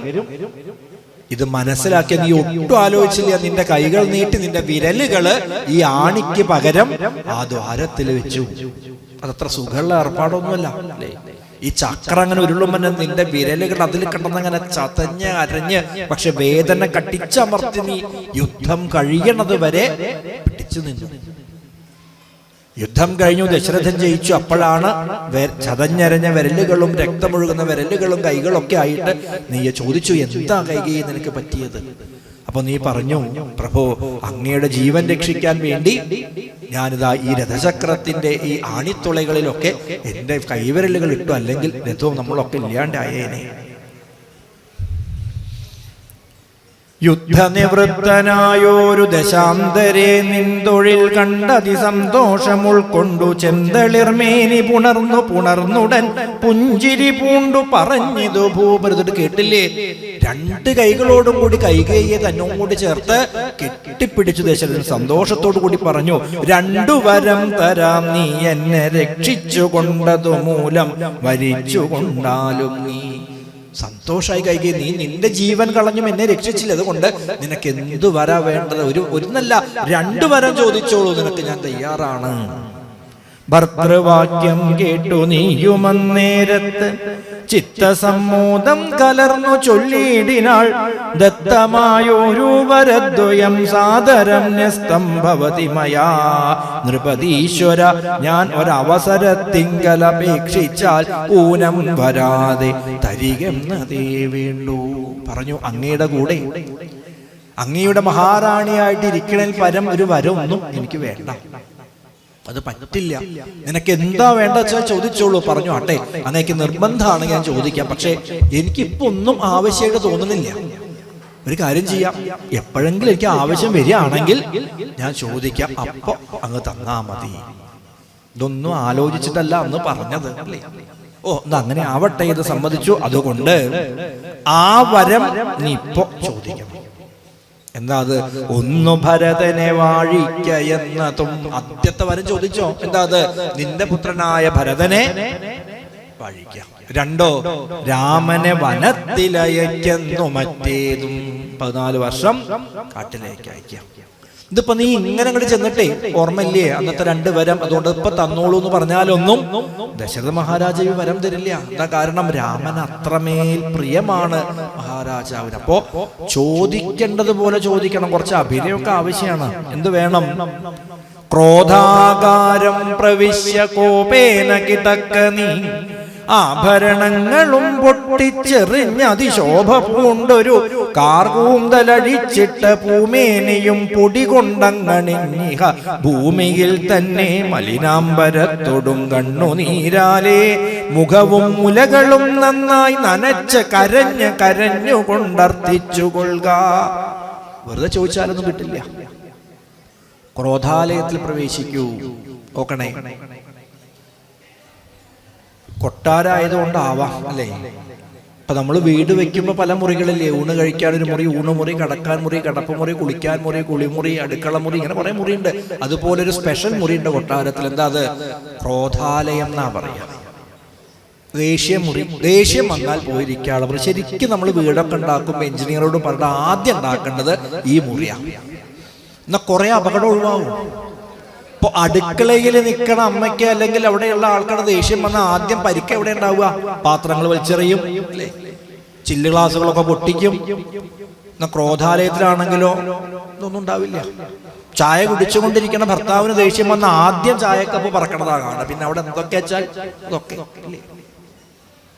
നായർ വിശന്നു വലഞ്ഞു വരുമ്പോൾ കായക്കഞ്ഞിക്കരിയിട്ടില്ല, ആയതു കെട്ടു കലമ്പിച്ചെന്നവൻ ആയുധമുടനെ കാട്ടിലെറിഞ്ഞു. ഉരുളികൾ കിണ്ടികളൊക്കെ മറിച്ചു അരകല്ലെടുത്തു കുളത്തിലെറിഞ്ഞു. കെട്ടിയ പെണ്ണിനെ കിട്ടിയ വടി കൊണ്ടൊന്നു കൊടുത്തു, അതുകൊണ്ടരിശം തീരാഞ്ഞവൻ അപ്പുരയുടെ ചുറ്റും വണ്ടി എന്തൊക്കെ ചെയ്തു. കെട്ടിയ പെണ്ണിനെ കിട്ടിയ വടി കൊണ്ടൊന്നു കൊടുത്തു.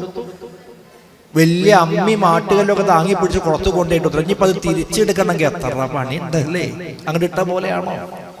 പാത്രങ്ങളൊക്കെ തച്ചുടച്ചു.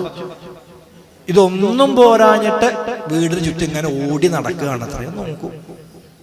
എന്നാ ഒരു ക്രോധാലയം വീട്ടിലുണ്ടാക്കുക. പക്ഷെ ശ്രദ്ധിക്കണം, അതിനുള്ളൊരു സാധനം ഉണ്ടാവരുതേ. ഒന്നുകൊണ്ട് ഒരു ഒഴിഞ്ഞ മുറി. അതിക്ക് അങ്ങോട്ട് ചെല്ലുന്നൊരു ദേഷ്യം വരണ തീരണ വരാ എന്താ വെച്ചാൽ അതിനുള്ളിൽ കടന്ന് കാട്ടുക, നിലത്ത് കടന്ന് ഉരുളുക, ചുമരമ്പിൽ ഇട്ടിക്കുക, തല കുത്തി നിൽക്കുക. കുറെ കഴിയുമ്പോൾ നമ്മൾ ക്ഷീണിക്കുക. അപ്പൊ നമ്മുടെ ദേഷ്യവും ഒരു സാധനം അവിടെ വെക്കാതെ ഒക്കെ കേട്ടുവരുത്തും. അപ്പൊ ഇതുപോലൊരു ക്രോധാലയം ഉണ്ട്. അവിടെ പോയിട്ടിരിക്കുക. അവിടെ എങ്ങനെ ഇരിക്കണം? ആഭരണങ്ങളും പൊട്ടിച്ചെറിഞ്ഞ്. ഇങ്ങനൊന്നും പോയി സുന്ദരിയാണ് ഇപ്പൊ നീ കാണാൻ, ഇങ്ങനൊന്നും പറ്റില്ല. നിന്റെ സകല മാലകളും വളകളും ഒക്കെ പൊട്ടിക്കണം. പിന്നെയോ നന്നായിട്ട് ചീകിക്കെട്ടിയിട്ടുള്ള തിരുമുടി ഉണ്ടല്ലോ, അതൊക്കെ വലിച്ചഴിച്ച് പരത്തിയിടണം. വസ്ത്രമൊക്കെ കീറിപ്പറിച്ച് നിലത്ത് കിടന്ന് ഉരുളണം. ആകെ ചളി മണ്ണും പൊടിയും നല്ലോണം കരഞ്ഞിട്ട് മുഖവും മാറിടവും ഒക്കെ കണ്ണീരിൽ ഇങ്ങനെ കുതിരണം. കണ്ടാൽ തന്നെ പാവം തോന്നണം. അങ്ങനെ ചെന്നിട്ട് വേണം ചോദിക്കാൻ. എന്നാൽ അദ്ദേഹം സമ്മതിക്കും. പഥ്യമിതൊക്കെ എനിക്കെന്ന് കൽപ്പിച്ച് ചിത്തമോഹേന കോപാലയം മേവിനാൾ. തുടർന്ന് പിന്നെ ഒന്നും ആലോചിച്ചില്ല. മന്ധര പറഞ്ഞത് തന്നെ ശരിയെന്നും പറഞ്ഞ് ഈ പറഞ്ഞ രൂപത്തിൽ ക്രോധാലയത്തിൽ പ്രവേശിച്ചു. ഇവിടെ പറയും, ശിഷ്ടനായുള്ളവനെന്നങ്ങിരിക്കിലും ദുഷ്ടസംഗം കൊണ്ടു കാലാന്തരത്തിനാൽ സജ്ജന നിന്ദ്യനായി വന്നുകൂടും ദൃഢം ദുർജന സംസർഗം ഏറ്റമകലവേ വർജിക്ക വേണം. പ്രയത്നേന സൽപ്പുമാൻ കജ്ജളം പറ്റിയാൽ സ്വർണവും നിഷ്പ്രഭം. പറയുന്നു, സജ്ജനങ്ങളായിട്ടുള്ള ആളുകൾ പോലും ദുഷ്ടന്മാരുടെ ഒപ്പം കൂടിയാൽ കുറച്ചു കാലം കൊണ്ട് ആ ദുഷ്ടത നമുക്കും വരും. അതാണ് ഈ സംഘത്തിന് വലിയ പ്രത്യേകതയുണ്ട്. നമ്മുടെ പുരാണങ്ങളൊക്കെ സത്സംഗത്തിന്റെ മഹത്വം എത്ര പറഞ്ഞു തരും. സജ്ജനങ്ങളുമായിട്ട് ബന്ധം ഉണ്ടാവണം. അപ്പൊ ഇവിടെയൊക്കെ നടക്കുന്നത് എന്താ? നമ്മളിങ്ങനെ രാമായണവും നാരായണീയവും ഭാഗവതമൊക്കെ കേൾക്കുമ്പോൾ സത്സംഗമാണ് അല്ലേ? സജ്ജനങ്ങളോടൊപ്പം അങ്ങനെ വർത്തമാനമൊക്കെ പറഞ്ഞിരിക്കുക. അത് ഏറ്റവും വലിയൊരു ഭാഗ്യമായിട്ടാ പറയുക. ആ സത്സംഗം കൊണ്ട് കിട്ടണ ഗുണം എന്താ? സത്സംഗത്വേ നിസ്സംഗത്വം, നിസ്സംഗത്വേ നിർമോഹത്വം, നിർമോഹത്വേ നിശ്ചലതത്വം, നിശ്ചലതത്വേ ജീവൻ മുക്തി. ഇപ്പൊ മോക്ഷത്തിലേക്കുള്ള ആദ്യത്തെ പടിയാ സത്സംഗം. ഇനി ശബരിയോട് ഭഗവാൻ പറയണ കേൾക്കാം അല്ലെ? മോക്ഷകാരണ സാമഗ്ര്യാം ഭക്തിരേവ ഗരീയസി. സത്സംഗം കൊണ്ടാണ് ഭക്തി ഉണ്ടാവുക അല്ലേ? ശബരിയോട് പറയും. ജാതിനാമാദികൾക്കല്ല ഗുണഗണം. ഇനി കേൾക്കാൻ പോണേയുള്ളതൊക്കെ. അപ്പൊ സത്സംഗം കൊണ്ടാണ് ഇതൊക്കെ സാധിക്കുക. ഭാഗവതം പറയും സത്സംഗ ശേവധീർ നൃണാം. ശേവധി എന്ന് പറഞ്ഞാൽ എന്താ? നിധി. മനുഷ്യർക്ക് കിട്ടുന്ന ഏറ്റവും വലിയ നിധി എന്താ ചോദിച്ചാൽ അത് സത്സംഗാണ്. അതിന് വലിയ ഭാഗ്യം വേണം. അപ്പൊ ഈ നിധി എന്ന് പറഞ്ഞാൽ എന്താ? വിചാരിച്ചാൽ കിട്ടണം ഒന്നല്ല നിധി. ഇപ്പൊ നമ്മൾ വിചാരിക്കുന്ന വൈകുന്നേരം ആകുമ്പോഴേക്കും നിധി കിട്ടണം, കാര്യമില്ല. നമ്മൾ പോലും പ്രതീക്ഷിക്കാണ്ട് നമ്മുടെ മുമ്പിൽ സ്വയം വന്നു ചേർന്നതാണ് നിധി. അതുപോലെയാണ് സത്സംഗം. നാം വിചാരിച്ചുകൊണ്ട് പറ്റില്ല. ഇപ്പൊ അതാ കർക്കിടക മാസം എല്ലാ ദിവസവും ഇതുപോലെ ആചാര്യന്മാര് സത്സംഗം നടത്തണം അല്ലേ. തുടക്കത്തിൽ നമ്മൾ വിചാരിക്കും എല്ലാ ദിവസവും പോകണം അല്ലേ. ഒറ്റ ദിവസം വരാൻ പറ്റൂല. എന്നിട്ട് കർക്കിടകം കേട്ട പറയാം എന്താ ചെയ്യാ, പോണെന്ന് വിചാരിച്ചത് അപ്പോഴേക്കും അങ്ങനെ ഉണ്ടായത്. പിന്നെ പല കാരണം ഉണ്ടാവും. എന്താ അതിന്റെ അർത്ഥം? യോഗ ആയിട്ടില്ല എന്ന വേറെ അർത്ഥമൊന്നുമില്ല. നേരെ മറിച്ച് വരാൻ സാധിക്കുമെന്ന് വിചാരിച്ച് ഇന്നിപ്പം ഇങ്ങോട്ട് വരേണ്ട ആളല്ല, വേറെ എവിടേക്കോ പോകേണ്ട ആളാ. മഴയൊക്കെ ഒന്ന് കുറഞ്ഞു, ഒന്നൊന്ന് പോയി നോക്കാന്ന് പറഞ്ഞ് പുറപ്പെട്ടു. ഇവിടെ വന്നപ്പോ നോക്കൂ, അത് നിധിയാണ്. നമ്മൾ വിചാരിക്കാണ്ട് വന്ന് കയ്യിൽ കിട്ടണതാണ് ഈ നിധി. സൽസംഗശേവധീർ നൃണാം. അതാണ് യഥാസംഗം തഥാരംഗം എന്നാ പറയാ. എങ്ങനെയാണോ ആരുമായിട്ടാണോ സംഘം, ആ സ്വഭാവം ക്രമേണ ഉണ്ടാവും. ഇപ്പൊ നല്ലതിനോട് ചേർന്നാൽ നന്മ ഉണ്ടാവും, ചീത്തതിനോട് ചേർന്നാൽ ചീത്തത്വം ഉണ്ടാവും. പറയില്ലേ, ഈ കാശി വിശ്വനാഥൻ അഭിഷേകം ചെയ്യുന്നത് ഗംഗാതീർത്ഥം കൊണ്ടാണ് അല്ലേ. കാശിയിലൊക്കെ പ്രത്യേകത ഗംഗാതീർത്ഥം നമുക്ക് തന്നെ പാത്രത്തിൽ മുക്കിയെടുത്ത് നമുക്ക് തന്നെ പോയിട്ട് ആ കാശി വിശ്വനാഥൻ അഭിഷേകം ചെയ്യാം. ഇവിടെ പറയും ഈ ഗംഗാജലം ശുദ്ധ എന്നൊക്കെയാണ് പറയാ. പക്ഷെ പലപ്പോഴും എന്തുണ്ട്, മലിനമായ വെള്ളവും ഒഴുകിയിട്ട് എവിടെ ചേരുന്നുണ്ട്? ഈ ഗംഗയിൽ ചേരുന്നുണ്ട് അല്ലേ. ആ വെള്ളവും ഈ മുക്കിയെടുക്കുന്നതിനിടയിൽ പെടും. അപ്പൊ മലിനമായ വെള്ളത്തിനൊരു ഭാഗ്യം ഉണ്ടായി. എന്താ ഭാഗ്യം? കാശി വിശ്വനാഥന്റെ ശിരസിലൂടെ അഭിഷേകം ചെയ്യപ്പെടാനുള്ള ഭാഗ്യം ഉണ്ടായി. ഈ മലിനജലം എന്ത് ഭാഗ്യ ചെയ്തത്? ഗംഗാജലത്തോട് സംഘം ഉണ്ടായി എന്നാ ചെയ്തത് അല്ലേ. ഒരു വാഴനാരിനൊരു ഭാഗ്യം, അത് മാലയുടെ ഉള്ളിലാവുമ്പോ ഭഗവാനോട് ചേർന്ന് കിടക്കുക. ആരെങ്കിലും വാഴനാര് മാത്രം കൊണ്ടേ ചേർത്തു ഇല്ല. പക്ഷെ നല്ല പൂക്കൾ ഇങ്ങനെ മെടഞ്ഞും പൂമാലയാകുമ്പോ ഫോട്ടോയിലും വിഗ്രഹങ്ങളിലൊക്കെ നമ്മൾ കൊണ്ടേ ചാർത്തും. ആ വാഴനാരിനൊരു ഭാഗ്യം കിട്ടി. ഒരു മുളന്തണ്ടാണ് ഓടക്കുഴല് അല്ലേ.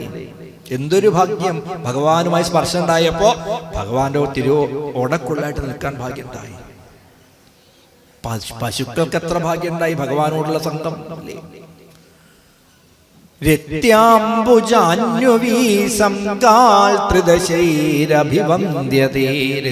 എന്ന് പറഞ്ഞാൽ ഓടയിലെ വെള്ളം, മലിനമായ വെള്ളം. രത്യാംബു ജാഹ്നവീ സംഗാൽ. ജാഹ്നവി എന്ന് പറഞ്ഞാൽ ഗംഗ. അപ്പൊ മലിനമായ വെള്ളത്തിന് ഗംഗാ നദിയോട് ചേർന്നപ്പോ ഭാഗ്യം തിരിച്ചുണ്ട്. പാവകോ ലോഹസംഗേന. എന്താ? ഇരുമ്പ് കൊണ്ട് ആയുധം ഉണ്ടാക്കുന്ന ആദ്യം എന്താ ചെയ്യുക? തീയിലിട്ട് നല്ലോണം പഴുപ്പിക്കും അല്ലേ. എന്നിട്ട് ഇങ്ങനെ ചുവന്ന നിറാവുമ്പോൾ അത് പിടിച്ചു വെച്ച് വലിയ ചുറ്റിക കൊണ്ട് ഇങ്ങനെ അടിച്ച് പരത്തും. അഗ്നി ഭഗവാൻ ചോദിക്കുകയാണത്രേ, എന്തിനാ എന്റെ മണ്ടയ്ക്ക് ഇങ്ങനെ അടിക്കണത്? എല്ലാവരും അഗ്നി ഭഗവാനെ പൂജിക്കുക ചെയ്യാ. അഗ്നയേ നമ, നയാഗ്നയേ നമ, അഗ്നയേ സ്വാഹ എന്നും പറഞ്ഞിട്ട് ആ അഗ്നിദേവന്റെ തലയ്ക്കാണ് എന്തുകൊണ്ട് അടിക്കണത്? ചുറ്റിക കൊണ്ട്. അഗ്നിദേവൻ ചോദിച്ചു, ഞാൻ എന്ത് തെറ്റ് ചെയ്തിട്ടാ എന്റെ തലയ്ക്ക് ഇങ്ങനെ അടിക്കണത്? പറഞ്ഞു, അങ്ങ് ചെയ്ത തെറ്റെന്താണെന്നറിയോ? ഈ ഇരുമ്പിനോട് കൂട്ടുകൂടി. അപ്പൊ ഇരുമ്പിന് കിട്ടേണ്ട അടി ആർക്ക് കിട്ടി? അഗ്നിക്ക് കിട്ടി. ഇതാണ് സജ്ജനങ്ങളോട് ചേരുമ്പോ ആ നന്മ. അത്രയൊന്നും പറയണ്ട. നമ്മൾ നാടൻ ഭാഷയിൽ പറയില്ലേ, മുല്ലപ്പൂമ്പൊടി ഏറ്റുകിടക്കും കല്ലിനുമുണ്ടാം ഒരു സൗരഭ്യം. ചന്ദനം ചാരിയാൽ ചന്ദനം, ചാണകം ചവിട്ടിയാൽ ചാണകം. അപ്പൊ ഏതിനോടാണോ സംഘം തഥാരംഗം. ഇവിടെ പറഞ്ഞു, ദുർജന സംസർഗമേറ്റമകലവേ വർജിക്ക വേണം പ്രയത്നേന. സൽപുമാൻ കജ്ജളം പറ്റിയാൽ സ്വർണവും നിഷ്പ്രഭം. പറയുന്നു, എന്താ കജ്ജളം എന്ന് പറ്റിയാൽ ചളി. നല്ല സ്വർണ്ണക്കട്ടയാണ്, നല്ല ഭംഗിയുള്ള സ്വർണ്ണക്കട്ടയാണ്. ആ സ്വർണ്ണക്കട്ട ചളിയിൽ ഇങ്ങനെ കുഴയ്ക്ക, എന്താ ഉണ്ടാവുക? ആ സ്വർണത്തിന്റെ ഒരു ശോഭയോ അതിന്റെ ഭംഗിയോ എന്തെങ്കിലും ഉണ്ടാവുമോ? ഇല്ല. സ്വർണത്തിന്റെ ശോഭയെ മാറ്റി നിർത്തണത് ഈ ചളിയാണ്. കജ്ജളം പറ്റിയാൽ സ്വർണവും നിഷ്പ്രഭം. ഇതുപോലെ ശ്രദ്ധിക്കുക, നമ്മുടെ മനസ്സൊക്കെ നല്ലൊരു കണ്ണാടി പോലെയാണ് എന്നാ പറയുക. അപ്പൊ ഭഗവാന്റെ രൂപം ഈ ഹൃദയമാകുന്ന മനസ്സാകുന്ന കണ്ണാടിയിൽ വരണമെങ്കിൽ എന്ത് വേണം? ഈ കണ്ണാടി ഇങ്ങനെ തേച്ച് മിനുക്കി നന്നാക്കി വെക്കണം. നിങ്ങൾ മുഖം നോക്കണ കണ്ണാടിയിൽ കുറെ ചളിയും ചാണകവും ഒക്കെ കൂടി ഇങ്ങനെ പുരട്ടി വെച്ചു വിചാരിക്കുക. മുഖം നോക്കി അതിൽ കാണുമോ? കാണില്ല. അപ്പൊ ആദ്യം വേണ്ടത് എന്താ? നമ്മുടെ മനസ്സാകുന്ന കണ്ണാടിയെ തേച്ചു മിനുക്കി വെച്ചാലേ ഭഗവത് സ്വരൂപത്തെ കാണാൻ പറ്റൂ. അതിന് സജ്ജന സംഘം വേണം. ഈ സത്സംഗത്തിലൂടെ ഗുരുനാഥന്മാരെ സജ്ജനങ്ങളെ നമുക്ക് തെറ്റ് പറ്റിയെങ്കിൽ ആ തെറ്റുകളൊക്കെ തിരുത്തി നമ്മളെ മെല്ലെ മെല്ലെ മെല്ലെ മെല്ലെ മെല്ലെ ഭഗവത് പദങ്ങളിലേക്ക് എത്തിക്കും. ഇതാണ് ഗുരുനാഥന്മാർക്ക് സനാതന ധർമ്മത്തിലുള്ള സ്ഥാനം.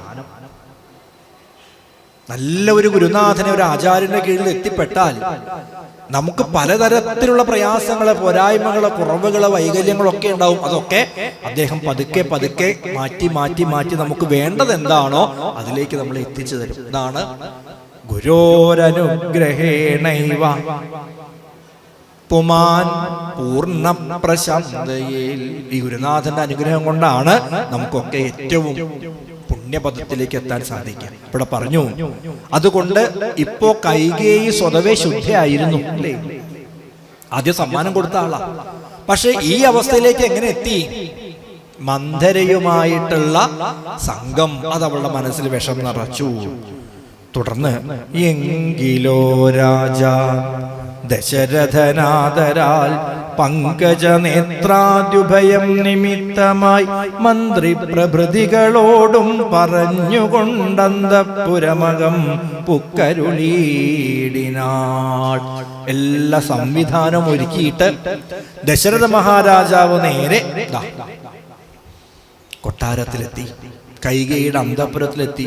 സാധാരണ എങ്ങനെയാന്ന് വെച്ചാൽ അവിടെ ചെല്ലുമ്പോഴേക്ക് തന്നെ മന്ദിരം തന്നിൽ ഞാൻ ചെന്നുകൂടും വിധൗ മന്ദസ്മിതം ചെയ്തരികെ വരും പുരാ.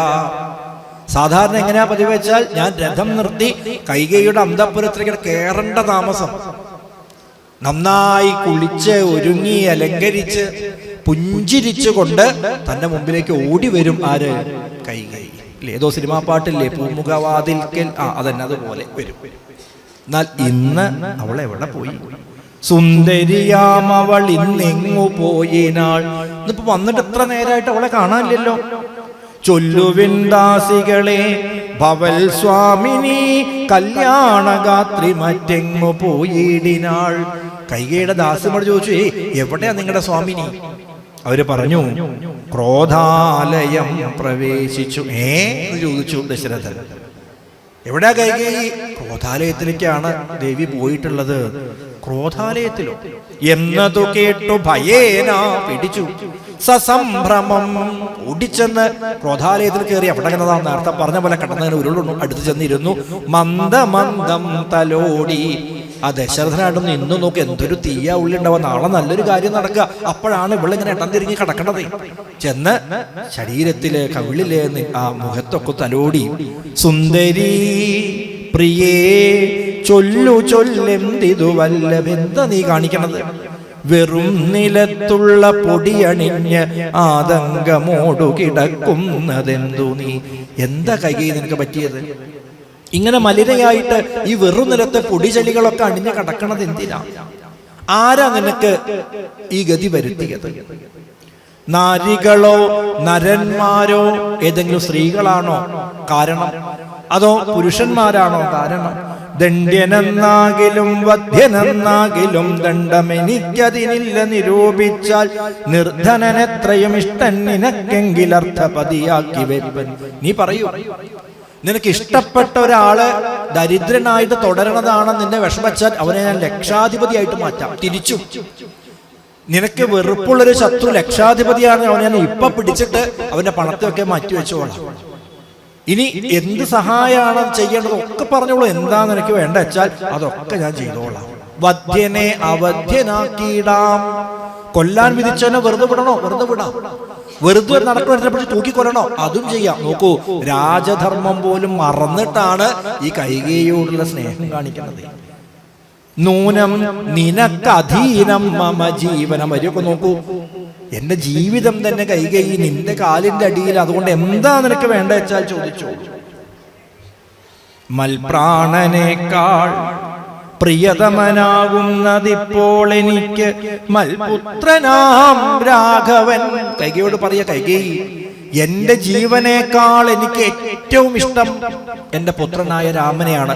ആ രാമനെ പിടിച്ചതാ ഞാൻ സത്യം ചെയ്യുന്നു. നോക്കൂ, അപ്പോഴാണ് കൈകേയി മെല്ലെ എഴുന്നേറ്റു, കണ്ണുനീരും തുടച്ച് ഉത്ഥാനവും ചെയ്തു. തന്റെ വിദ്യ ഫലിച്ചു. അവിടെ എഴുന്നേറ്റിരുന്നു. സത്യപ്രതിജ്ഞനായുള്ള ഭവാൻ മമ സത്യം പറഞ്ഞതു നേരെങ്കിൽ. അവിടുന്ന് എഴുന്നേറ്റ് പറയുന്നു, അങ്ങ് വലിയ സത്യം പാലിക്കുന്ന ആളാണല്ലോ. രഘുവംശത്തിൽ പിറന്ന ആളാണ്, സൂര്യവംശത്തിൽ പിറന്ന ആളാ, ഇക്ഷ്വാകുവിന്റെ വംശത്തിൽ പിറന്ന ആളാ, സത്യപരാക്രമൻ. അതുകൊണ്ട് അങ്ങ് സത്യം പാലിക്കാനാണെങ്കിൽ അങ്ങ് ഇപ്പൊ എനിക്ക് എങ്കിലോ പണ്ട് സുരാസുരായോധനെ ചിന്തിച്ച 2 വരങ്ങൾ നൽകിയില്ലയോ? ഓർമ്മിക്കുന്നുണ്ടോ? അന്ന് യുദ്ധരംഗത്ത് വെച്ച് അങ്ങ് എനിക്ക് 2 വരങ്ങൾ നൽകിയില്ലേ? അത് അങ്ങ് എനിക്ക് ഇപ്പൊ തരണം. ദശരഥൻ പറഞ്ഞു, ആവൂ, ഇപ്പോഴാ എനിക്ക് സമാധാനായത്. ഞാൻ എന്താവോന്ന് വിചാരിച്ചു. 2 വരല്ലേ? ഞാൻ അന്നേ പറഞ്ഞതില്ലേ നിനക്ക് തരാം. നീയാ പറഞ്ഞു വേണ്ടാട്ടെ, ചോദിച്ചോളൂ, ഇപ്പോഴെങ്കിലും നിനക്ക് ചോദിക്കാൻ തോന്നുന്നു. എന്താ വേണ്ടത്? നോക്കൂ, ദശരഥനായിട്ട് മനസ്സുകൊണ്ട് നിൽക്കണേ. അപ്പോഴാ പറയണത്, എന്നതിൽ ഒന്നു രാജ്യാഭിഷേകം ഭവാൻ ഇന്ന് ഭരതനെ ചെയ്യണം. ആദ്യത്തെ വെടി പൊട്ടിച്ചു. എന്താ അത്? ആദ്യത്തെ വരം ചോദിക്കാം.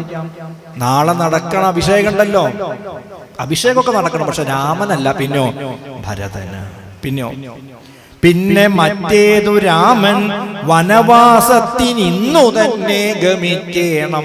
2ാമത്തെ വരം എന്താ? രാമൻ കാട്ടിൽ പോണം. എങ്ങനെ പോണം?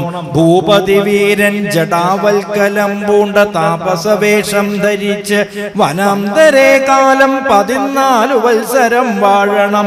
മൂലഫലങ്ങൾ ഭുജിച്ചു മഹീപതേ ഭൂമി പാലിപ്പാൻ ഭരതനെ ആക്കണം. രാമനുഷസി വനത്തിനു പോകണം. ഇപ്പൊ കൂടുതലൊന്നും പറയേണ്ടതില്ല, ഇതങ്ങോട്ട് കേട്ടില്ലേ? എന്നു കൈകേയി പറഞ്ഞോരനന്തരം മന്നവൻ മോഹിച്ചു വീണാനവനിയിൽ വജ്രമേറ്റ് അദ്രിപതിച്ച പോലെ ഭുവി സജ്വര ചേതസ വീണിതു ഭൂപനും. ഇതങ്ങോട്ട് പറയണ താമസം ഡിം എന്ന് പറഞ്ഞൊരു ശബ്ദം മാത്രം. എന്താ? ഒരു വാഴ വെട്ടിട്ട പോലെ ദശരഥ മഹാരാജ നിന്ന നിൽപ്പില് താഴത്ത്. മുഹൂർത്തം മാത്രം, ഏതാണ്ട് ഒരു 1.5 മണിക്കൂറാ കടപ്പ് കടന്നു. പിന്നെ മെല്ലെ കണ്ണു മിഴിച്ചു, കണ്ണുനീർ വാർത്തു വിറച്ചു. ഇതൊക്കെ മനസ്സിൽ തന്നെ കാണണേ. എഴുന്നേൽക്കാൻ പോലെ ശരീരമൊക്കെ ഇങ്ങനെ വിറയ്ക്കണോ? കണ്ണുനീർ വാർത്ത്. ദുസ്സഹവാക്കുകൾ കേൾക്കായതെന്തയ്യോ, ദുസ്വപ്നമാഹന്ത കാണുകയോ ഞാനിഹ, ചിത്തഭ്രമം ബലാലുണ്ടാകയോ മമ മൃത്യുസമയമുപസ്ഥിതമാകയോ. ഇവിടെ ചോദിക്കാം, എന്താ പണ്ടായത്? ഞാൻ എന്തെങ്കിലും ദുസ്വപ്നം കണ്ടതാണോ?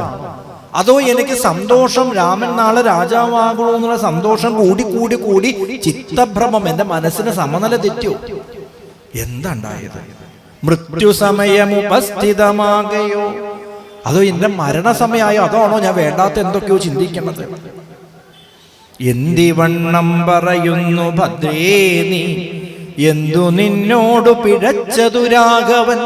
കണ്ണു മിഴിച്ച് നോക്കുമ്പോ കൈകേയി എടുത്ത് തോന്നി ഇത് സ്വപ്നമല്ല. ചോദിച്ചു, എന്തിനാ കൈകേയി ഇതൊക്കെ പറഞ്ഞത്? എന്തു നിന്നോട് പിഴച്ചതു രാഘവൻ, രാമൻ എന്ത് തെറ്റാ നിന്നോട് ചെയ്തത്? എന്നോടു രാമഗുണങ്ങളെ വർണ്ണിച്ച മുന്നമെല്ലാം നീ പറഞ്ഞു കേൾപ്പുണ്ടു ഞാൻ. നീ തന്നെ എത്ര പ്രാവശ്യം ഈ രാമന്റെ ഗുണങ്ങളെ കുറിച്ച് എന്നോട് പറഞ്ഞിട്ടുണ്ട്. പിന്നെ ഇപ്പൊ എന്താ പറ്റിയത്? നിന്നുടെ പുത്രനു രാജ്യം തരാമല്ലോ. ആട്ടെ, നിന്റെ ആഗ്രഹത്തിൽ ഞാൻ തെറ്റു പറയുന്നില്ല. എല്ലാ അമ്മമാർക്കും അവരുടെ മക്കൾക്ക് അഭ്യുദയം വേണമെന്ന് സാരമില്ല. എന്നാ ഭരതനെ രാജാവാക്കി വാഴിച്ചോളാം, സാരമില്ല, ഞാൻ ചെയ്തോളാം. പക്ഷേ ധന്യശീലേ രാമൻ പോകണം എന്നുണ്ടോ? ഒന്നുകൂടി ചിന്തിക്കൂ കൈകേയി. ഭരതനെ രാജാവാക്കിക്കോളാം, പക്ഷെ രാമനെ പറഞ്ഞയക്കണോ? രാമനേതാലും രാമനാലേതും ഭയം നിനക്കുണ്ടാകാ. ഞാൻ ഉറപ്പു തരാം, നിനക്കോ നിന്റെ മകനായ ഭരതനോ രാമനിൽ നിന്ന് ഒരു ഉപദ്രവം ഉണ്ടാവില്ല. ചെന്നുടൻ കാൽക്കൽ വീണു മഹീപാലനും. കൈകേയിയുടെ കാൽക്കൽ പോയിട്ട് വീണു. അതുകൊണ്ട് ഒന്നും കൂടി ആലോചിക്കൂ കൈകേയി. രാജ്യം ഭരതൻ നൽകാം, രാമനെ പറഞ്ഞയക്കരുത്. ഭ്രാന്തനെന്നാകയോ, കാലിൽ കിടക്കണ ആളെ ഭ്രാന്തൻ എന്നൊക്കെയാ വിളിക്കുന്ന കൈകേയി. അയ്യയ്യേ, ഭ്രാന്തി വാക്യങ്ങൾ ചൊല്ലുന്നതിങ്ങനെ. എന്താ അങ്ങക്ക് ഭ്രാന്ത് പിടിച്ചു? സത്യമായിട്ടൊരു വാക്ക് പറഞ്ഞാൽ ആ സത്യം പാലിക്കണ്ടേ? സത്യസന്ധൻ ഭുവിരാജ ദശരഥനെത്രയുമെന്നുള്ള കീർത്തി രക്ഷിക്കണം. എല്ലാവരും അങ്ങേക്കുറിച്ച് സത്യസന്ധൻ സത്യസന്ധൻ എന്നാ പറയാ. ആ പേര് ഇതോടുകൂടി തീരും. അതുകൊണ്ട് ഇത് കൂടുതലൊന്നും വേണ്ട, ഈ പറഞ്ഞതൊക്കെ എനിക്ക് കേൾക്കണം. തന്നെയോർത്തും കരഞ്ഞും പറഞ്ഞും സദാ രാമ രാമേതി പ്രലാപേന യാമിനി പോയത് വത്സരതുല്യയായി. ഇനി പറഞ്ഞിട്ട് കാര്യമില്ല, തനിക്കിത് രാമനോട് പറയാനുള്ള ശക്തിയില്ല. രാമ രാമ രാമ രാമ എന്ന് കരഞ്ഞ് ആ രാത്രി യാമിനി പോയത് വാസരതുല്യയായി. രാത്രി നീളുന്നില്ല, ഒരു വർഷത്തോളം നീണ്ടു നിൽക്കണ പോലെ ആ രാത്രി അനുഭവപ്പെട്ടു. ഉറങ്ങാൻ പറ്റിയില്ല. പിറ്റേ ദിവസം രാവിലെയായി. അന്ന് രാമാഭിഷേകം പറഞ്ഞ ദിവസമാണ്. എല്ലാ ജനങ്ങളും അല്ലേ, ദശരഥൻ സങ്കടം കൊണ്ടുറങ്ങിയില്ല. അന്ന് അയോധ്യയിൽ ആരും ഉറങ്ങിയിട്ടില്ല. എന്താ കാരണം? ബാക്കിയുള്ളവർക്കൊക്കെ സന്തോഷ, നാളെ രാമൻ രാജാവാകണം. അഥവാ ഉറങ്ങിപ്പോയാലും. അതുകൊണ്ട് എല്ലാവരും വാദ്യഘോഷങ്ങളോടുകൂടി തെരുവുകളിൽ ഇറങ്ങി ആനന്ദ നൃത്തം ചെയ്ത അലങ്കാരങ്ങളോടുകൂടി ഉറക്കമില്ലാത്ത രാത്രി അയോധ്യയിൽ എല്ലാവർക്കും. ദശരഥൻ സങ്കടം കൊണ്ട്, ബാക്കി എല്ലാവരും സന്തോഷം കൊണ്ട്. അപ്പോൾ അഭിഷേക കോലാഹലാർത്ഥമായി തൽപുരമൊക്കെ നിറഞ്ഞു ജനങ്ങളാൽ. ചാമരം താലവൃന്ദം കൊടിതോരണം ശോഭ തേടുന്ന വെൺകൊറ്റക്കുട തഴചാമീകരാഭരണാദി അലങ്കാരവും വാരണവാചിരഥങ്ങൾ പദാദിയും വാരനാരീജനം പൗരജനങ്ങളും ഹേമരത്നോജ്വല ദിവ്യസിംഹാസനം ഹേമകുംഭങ്ങളും ശാർദൂല ചർമ്മവും. എന്തൊക്കെ കേമാലി അഭിഷേകത്തിലായിട്ട് എല്ലാവരും കൂടി വരുന്ന. അവർക്കൊക്കെ മനസ്സിലൊരൊറ്റ ആഗ്രഹമേ ഉള്ളൂ. എന്താ ആഗ്രഹം? ആ ശ്രീരാമചന്ദ്രസ്വാമി ഒന്ന് കാണണം. എങ്ങനെ കാണണം? ഇതുവരെ കണ്ടതുപോലെയല്ല. രാജാധിരാജനായിട്ട് അയോധ്യയുടെ സിംഹാസനത്തിൽ ഇരിക്കുന്ന രാജകുമാരനായ രാമനെ ഒന്ന് കാണണം. എങ്ങനെ ആയിരിക്കും അപ്പൊ രാമൻ ഉണ്ടാവുക?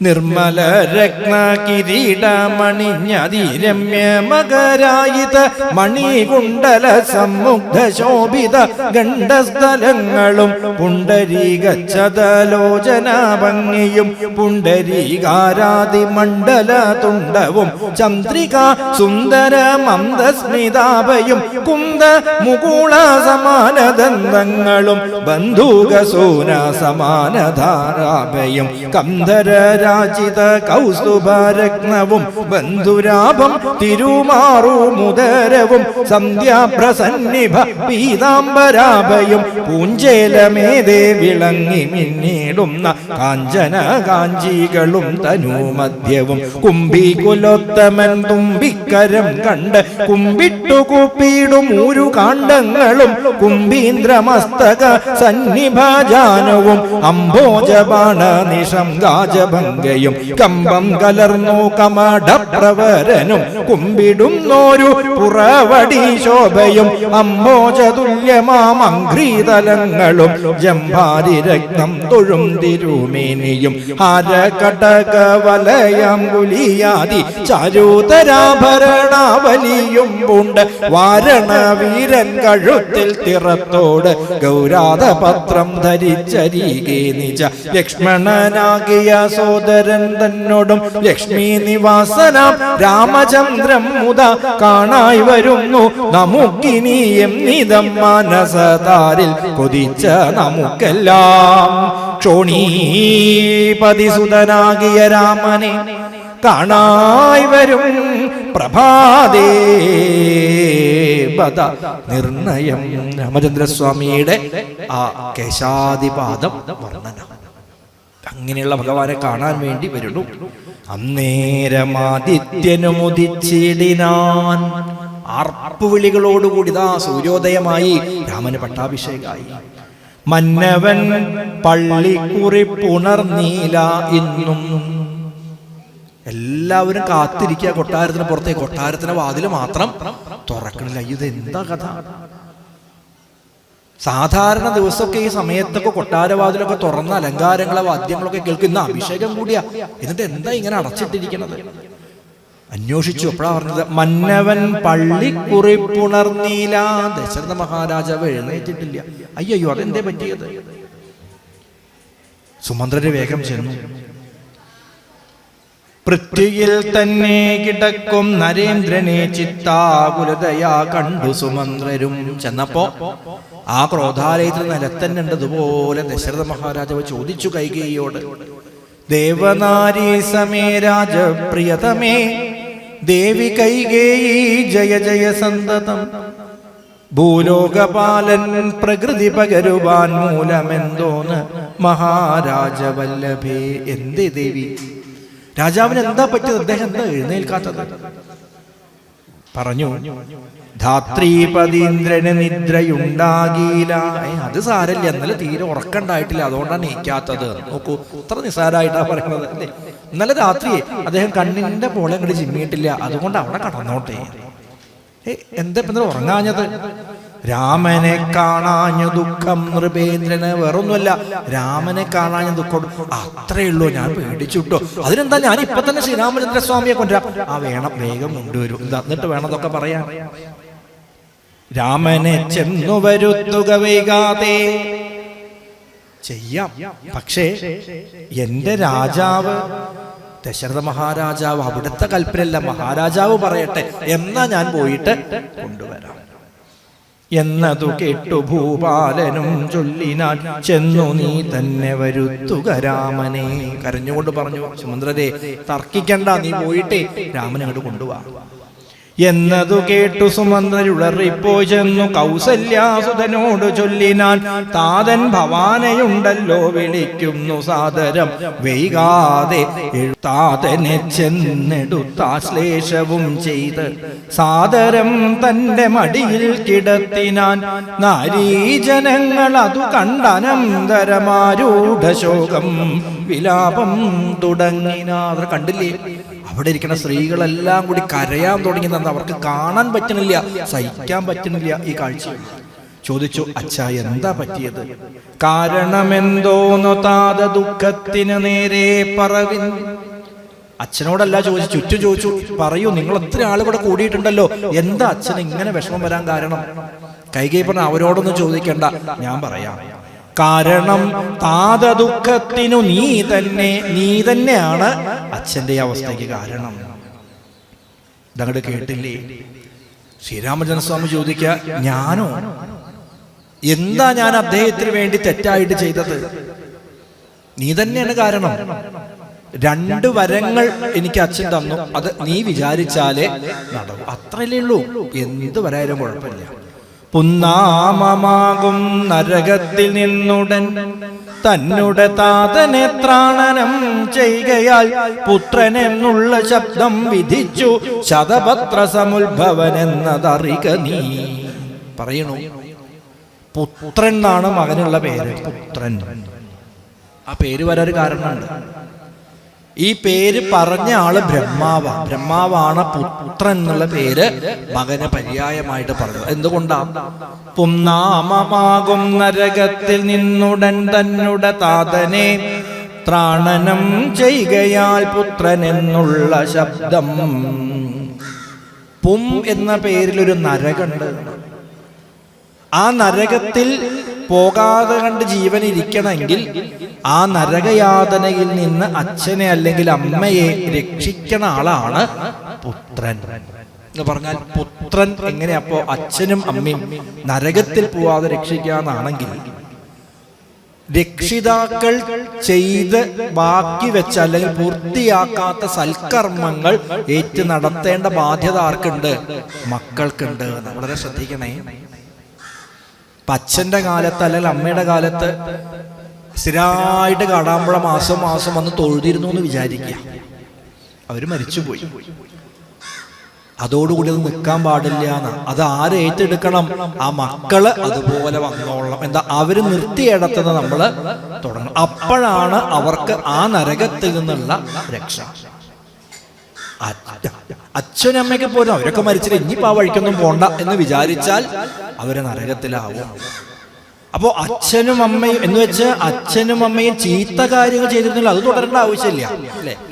അങ്ങനെ കൂടിയുണ്ട്. അച്ഛൻ അങ്ങനെയായിരുന്നു, ഇപ്പോൾ അച്ഛല്ല, അതുകൊണ്ട് ഞാൻ ചെയ്യട്ടെ. നല്ല കാര്യങ്ങളൊക്കെ ഏറ്റു നടത്തും. അപ്പോൾ അച്ഛന്റെ ജീവിതകാലത്ത് എന്ത് ധർമാചരണങ്ങൾ ചെയ്തോ അത് തന്നെ ഭംഗിയായിട്ട് ചെയ്യാൻ ആർക്ക് സാധിക്കണം? പുത്രന്മാർക്ക് സാധിക്കണം. അപ്പോഴാണ് ആ അച്ഛന്റെ ആത്മാവിന് പുന്നാമം എന്ന നരകത്തിൽ കയറാതെ രക്ഷപ്പെടാൻ പറ്റും. അതാണ് പുത്രൻ. അതുകൊണ്ട് അച്ഛന്റെ ധർമാചരണം ഞാൻ തുടരേണ്ടത്. ഇതാണ് പുത്രൻ. അതുകൊണ്ട് അച്ഛന് സൗഖ്യം കൊടുക്കേണ്ട ബാധ്യതയുണ്ട്. നാസ്തി മാതൃസമം ദൈവം നാസ്തി പിതൃസമോ ഗുരു തയോ പ്രത്യുപകാരോപി നഹി കശ്ചന വിദ്യതേ. നാസ്തി മാതൃസമം ദൈവം നാസ്തി പിതൃസമോ ഗുരു. അച്ഛനാണ് ഏറ്റവും വലിയ ഗുരുനാഥൻ എന്നാ പറയാ. അമ്മയാണ് ഏറ്റവും വലിയ ദൈവം. മാതാ പ്രത്യക്ഷ ദൈവതം. നേരിട്ട് കാണാൻ പറ്റുന്ന ദൈവം ആരാ? അത് നമ്മളെ പ്രസവിച്ച അമ്മയാണ്. നമ്മുടെ കണ്ണുകൾ കൊണ്ട് കാണാവുന്ന, കൈകൾ കൊണ്ട് തൊടാകുന്ന, ശുശ്രൂഷിക്കാവുന്ന ദൈവമാണ് ആര്? അമ്മ. നാസ്തി മാതൃസമം ദൈവം. അതുകൊണ്ടാണ് ആചാര്യസ്വാമികളൊക്കെ എഴുതിയിട്ടുള്ള മാതൃപഞ്ചകം എന്നൊരു സ്തുതിയൊക്കെ ഉണ്ട്. 5 ശ്ലോകേ ഉള്ളൂ.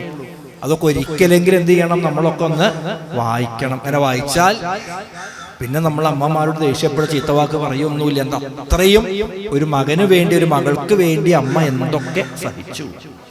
ഇവിടെ പറഞ്ഞു. അതുകൊണ്ട് എനിക്ക് ഇത്രയൊന്നും പറയേണ്ട ആവശ്യമില്ല. അമ്മ ഇത്രയെല്ലാം പറയണമോ മാതാവേ? താതാർത്ഥമായിട്ടു ജീവനെ തന്നെയും മാതാവു തന്നെയും സീതയെ തന്നെയും ഞാൻ ഉപേക്ഷിപ്പൻ അതിനില്ല സംശയം. അമ്മ ഇത്രയൊന്നും എന്നോട് പറയേണ്ട ഒരു ആവശ്യമില്ല. ഞാൻ എന്താ ചെയ്യേണ്ടതെന്ന് പറയൂ.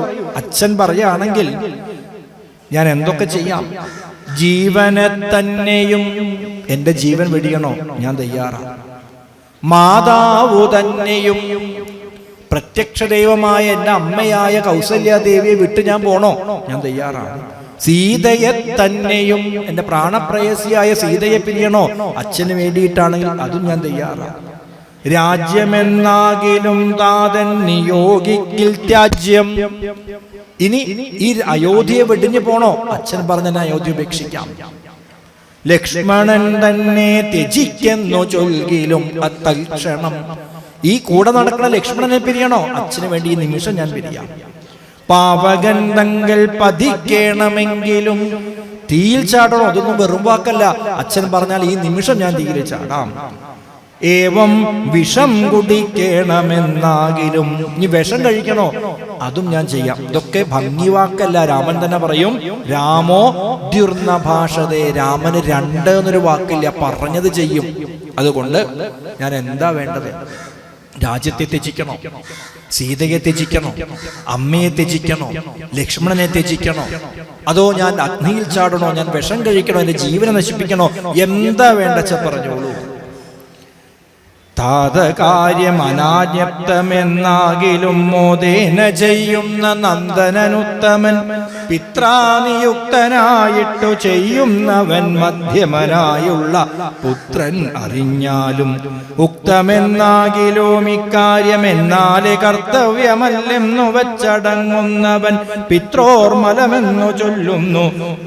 സജ്ജനം ഇത്തമെല്ലാം പരിജ്ഞാതം മയാധുന.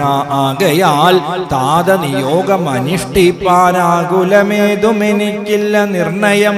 സത്യം കരോമ്യഹം, സത്യം കരോമ്യഹം, സത്യം മയോക്തം മറിച്ച് 2 വരാ.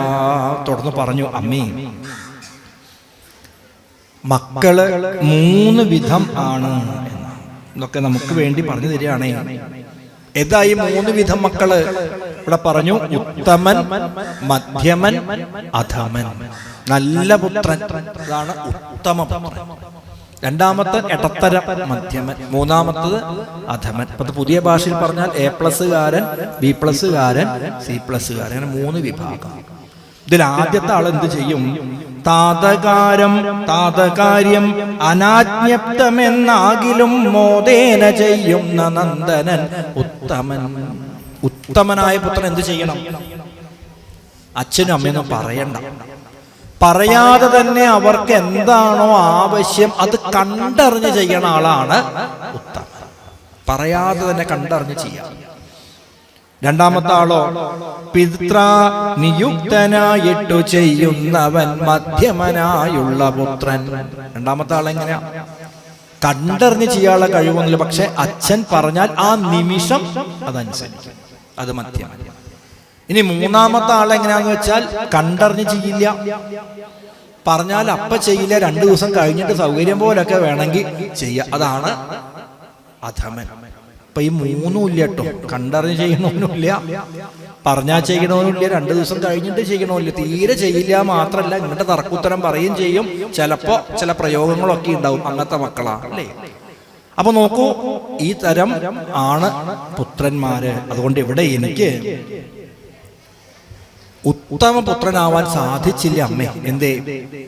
അമ്മയും അച്ഛനൊക്കെ പറയണേന്റെ മുമ്പേ ഞാൻ എന്ത് ചെയ്യണമായിരുന്നു? രാവിലെ നീറ്റ ഉടനെ കാട്ടിലേക്ക് പോകണം. പക്ഷെ ഞാൻ അറിഞ്ഞില്ല. അതുകൊണ്ട് ഇപ്പോഴല്ലേ അറിഞ്ഞത്.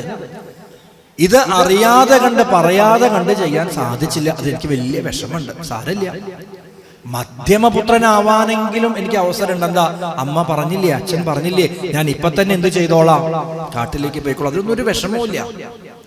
നാഹമർത്ഥപരോ ദേവി ലോകമാവർത്തുമുത്സഹേ വിദ്ധിമാം ഋഷിഭിത്തുല്യം വിമലം ധർമ്മമാസ്ഥിതം.